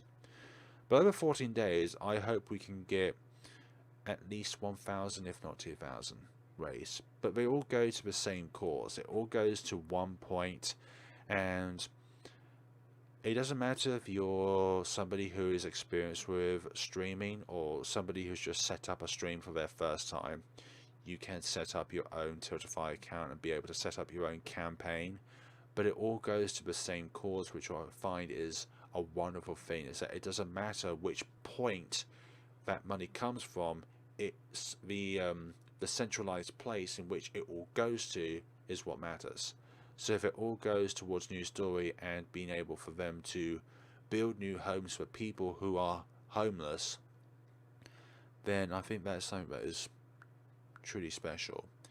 It's not always about, will you post that stream schedule on your community section of the channel? Yeah, that's a good idea. I will do that. Yeah, I'll do that at some point in the near future. Even though I've already put a video up about it, it was like quite a while ago, so I think a refresher of that would be good. And I've also organized what games I will be playing for each of the days, along with the 14th day not being a game but just being more of a discussion, kind of like what we're doing today, which will be something which I hope I can endure, but hopefully I can do for about 3 hours with a break in between. Like let's say like 1.5 hours, I want to take a little bit of a break during the stream itself and come back and continue on with it and something like that. The human body has limitations. Like, there are some, like, viewers of yours that thinks that you're some kind of machine that can just keep churning out content here and there regardless. Like, that's also an incredible minority of people, but it does happen where people tend to forget that content creators, developers, etc. are people with their own lives.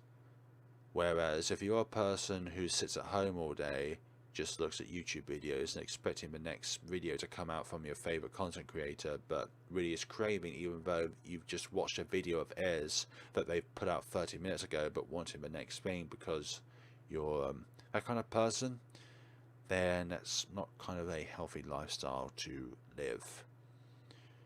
We'll have different things. Yes, yes, yes! Where have I heard that kind of thing from before? I don't know.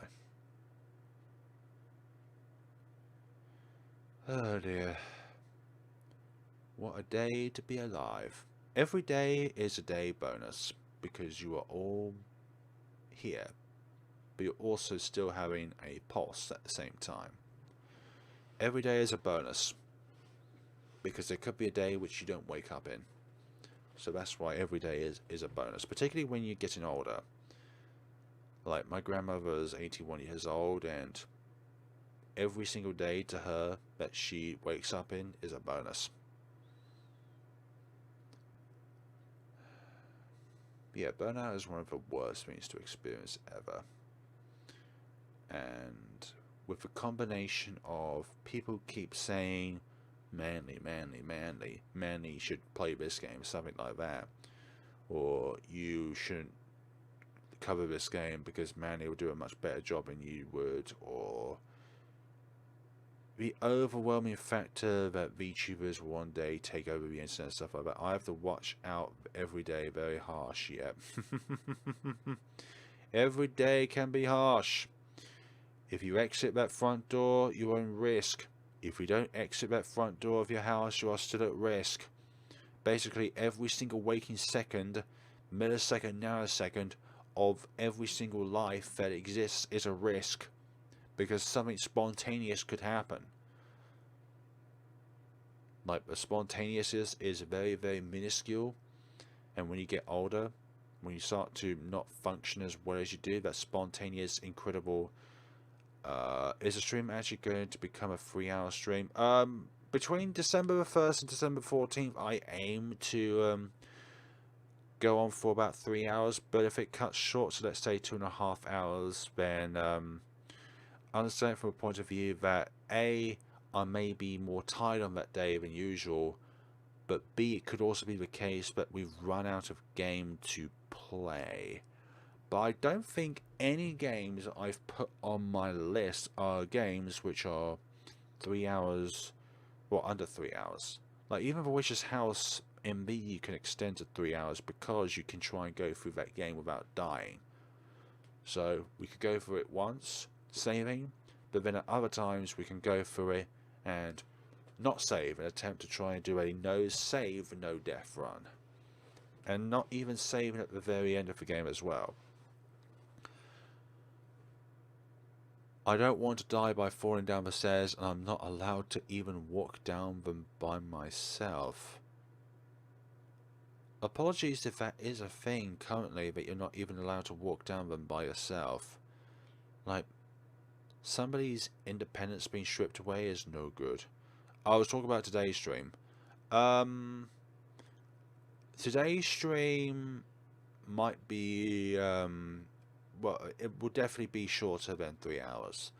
Like, I didn't even know how long this is going to go for, and I feel like I've covered everything that I wanted to kind of offload for today. And by the way, these kind of streams will be like once in a blue moon sort of thing, where I just kind of offload and talk about what I'm feeling right now in my current situation of burnout. So yeah, I'm hoping that, what I'm actually hoping for is to be back this time by next week. But if I'm still feeling that burnout feeling, then it will be at the beginning of December.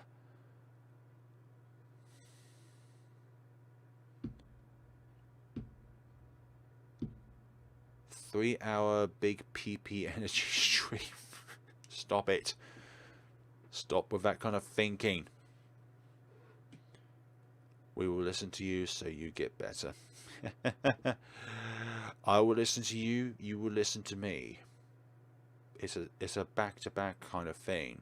We both benefit from the same kind of situation. We listen, you listen. I listen, you listen. I listen, we listen. It's symbiotic. It's a thing that benefits all parties involved, and there are no or minimal drawbacks.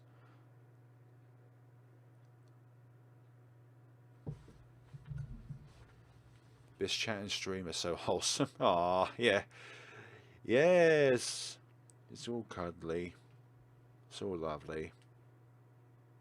Even when there's grey clouds above you, I can't even tell if it's clear clouds or if it not clear clouds, but I can't tell if it's white clouds, grey clouds, black clouds, or if it's if it's a clear night, because it's literally dark. Welcome to the beauties of autumn and then coming to winter, is that the days are short and the nights are long. Although in one way that's advantageous for content creators, because if it's really bright all the time, then it's not great for like webcam footage and stuff like that, but also just being able to see the monitor when playing, because at the moment the sun is really low in the sky and there's no way of me being able to cut out the light without shutting my curtains, and my curtains are dark, so it makes the room really dark during the daytime. There we go. All that lovely stuff. Hoping at some point that Tiltify will update content creators so that you can add widgets, so that when we do these streams you can actually see like the total amount that we've raised so far.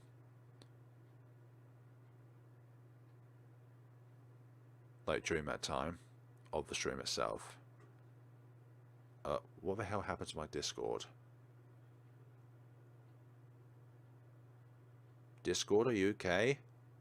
My Discord just shut down and then just... Okay, it might have just done an update. I just looked at my screen and it went blank, and now it's come back again. Crikey. It must have just updated itself, because it's the only thing I can think of. Wholesomeness exists, everyone at this stream. Exactly.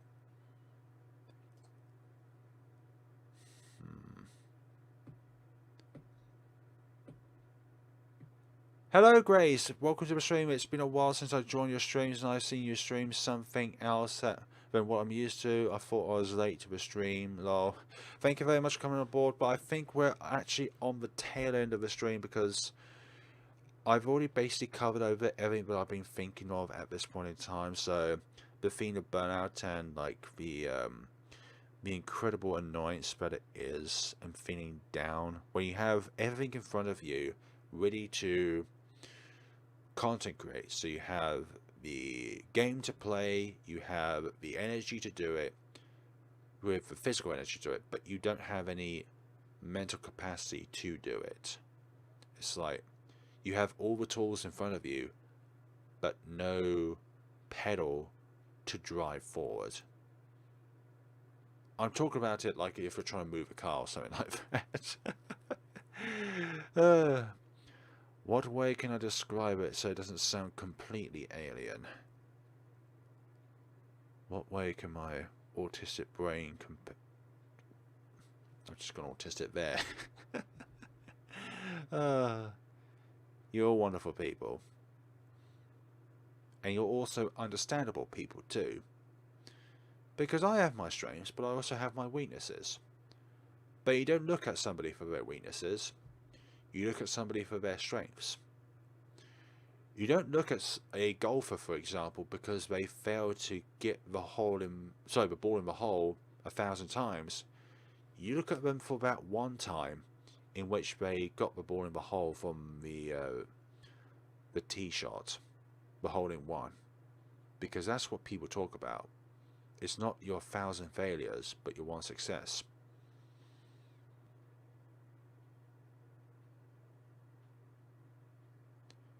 So I think, folks, I'm going to wrap up the stream. It's been a very different stream from usual, but I'm really glad I've done this. I feel like that I don't have as much on my shoulders now as I used to before starting this stream.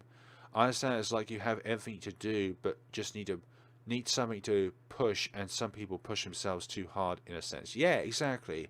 Because sometimes it feels like you push yourself to an extent where you don't take a step back. Good night, everyone. Always remember, donate blood, preferably your own. Yeah, preferably your own. Oh, I get what you mean by that. Don't kill somebody for their blood. Don't. Do not do that. Do not kill somebody for their blood. We're not in a fantasy. We're not in a game. This is real life. I hope you can manage to recover from burnout and have a nice day. Exactly, yeah, I hope so too. I'm not good at psychological stuff, but happy to come by for a small bit. Sometimes words aren't needed, but it's the presence of somebody who is there. Like I was on the bus the other day, and this really elderly lady was there by herself, and I didn't sit next to her because of you know what virus around, but I sat like on the opposite row of a bus, but even though I didn't really talk a huge amount because I didn't know what to contribute to the conversation, I feel like to her, talking to somebody, even if they don't respond back, makes their day for them. Like, I gotta get the idea that she was widowed as well, because she probably would have had her husband to talk to if he was still around and stuff like that. But I really appreciate everybody for being here today. I thought I was going to be in tears for this burnout, but I think actually talking about it kind of offloads that. Like, if I didn't talk about it, then it would be the case where obviously I could be in tears and stuff like that, which I don't want. I don't want that at all. But sometimes offloading is healthy, even if it means just offloading a bunch of punches to something. Sometimes that is a good workout as well. But yeah, thank you so much to everybody who has come today. And this was somewhat structured, semi-structured. It wasn't structured in the ways that like a professional meeting was structured, but it wasn't unstructured to the point where I didn't have an idea of what I was talking about, because I did. And I do know what I'm talking about at times. So thank you so much for watching and for coming along, guys, and I hope you will have a lovely day where you are. You could be in Indonesia, you could be in America, you could be in Alaska, you could be in Antarctica. Believe it or not, they have cases down in Antarctica. Yeah, thinking, what would the last place be on Earth to receive a virus? Antarctica, sorry. And I read a news report like a few months ago that they've got cases down there too. Like, stuff like that travels around. It's kind of like the internet in a way, and news. News travels fast, but so do other things that you don't want to travel around as well. Thank you so much for watching. You are all the best, and make sure to look after yourselves wherever you are. Treat yourself to something nice occasionally. Not every day though, otherwise it wouldn't be a treat.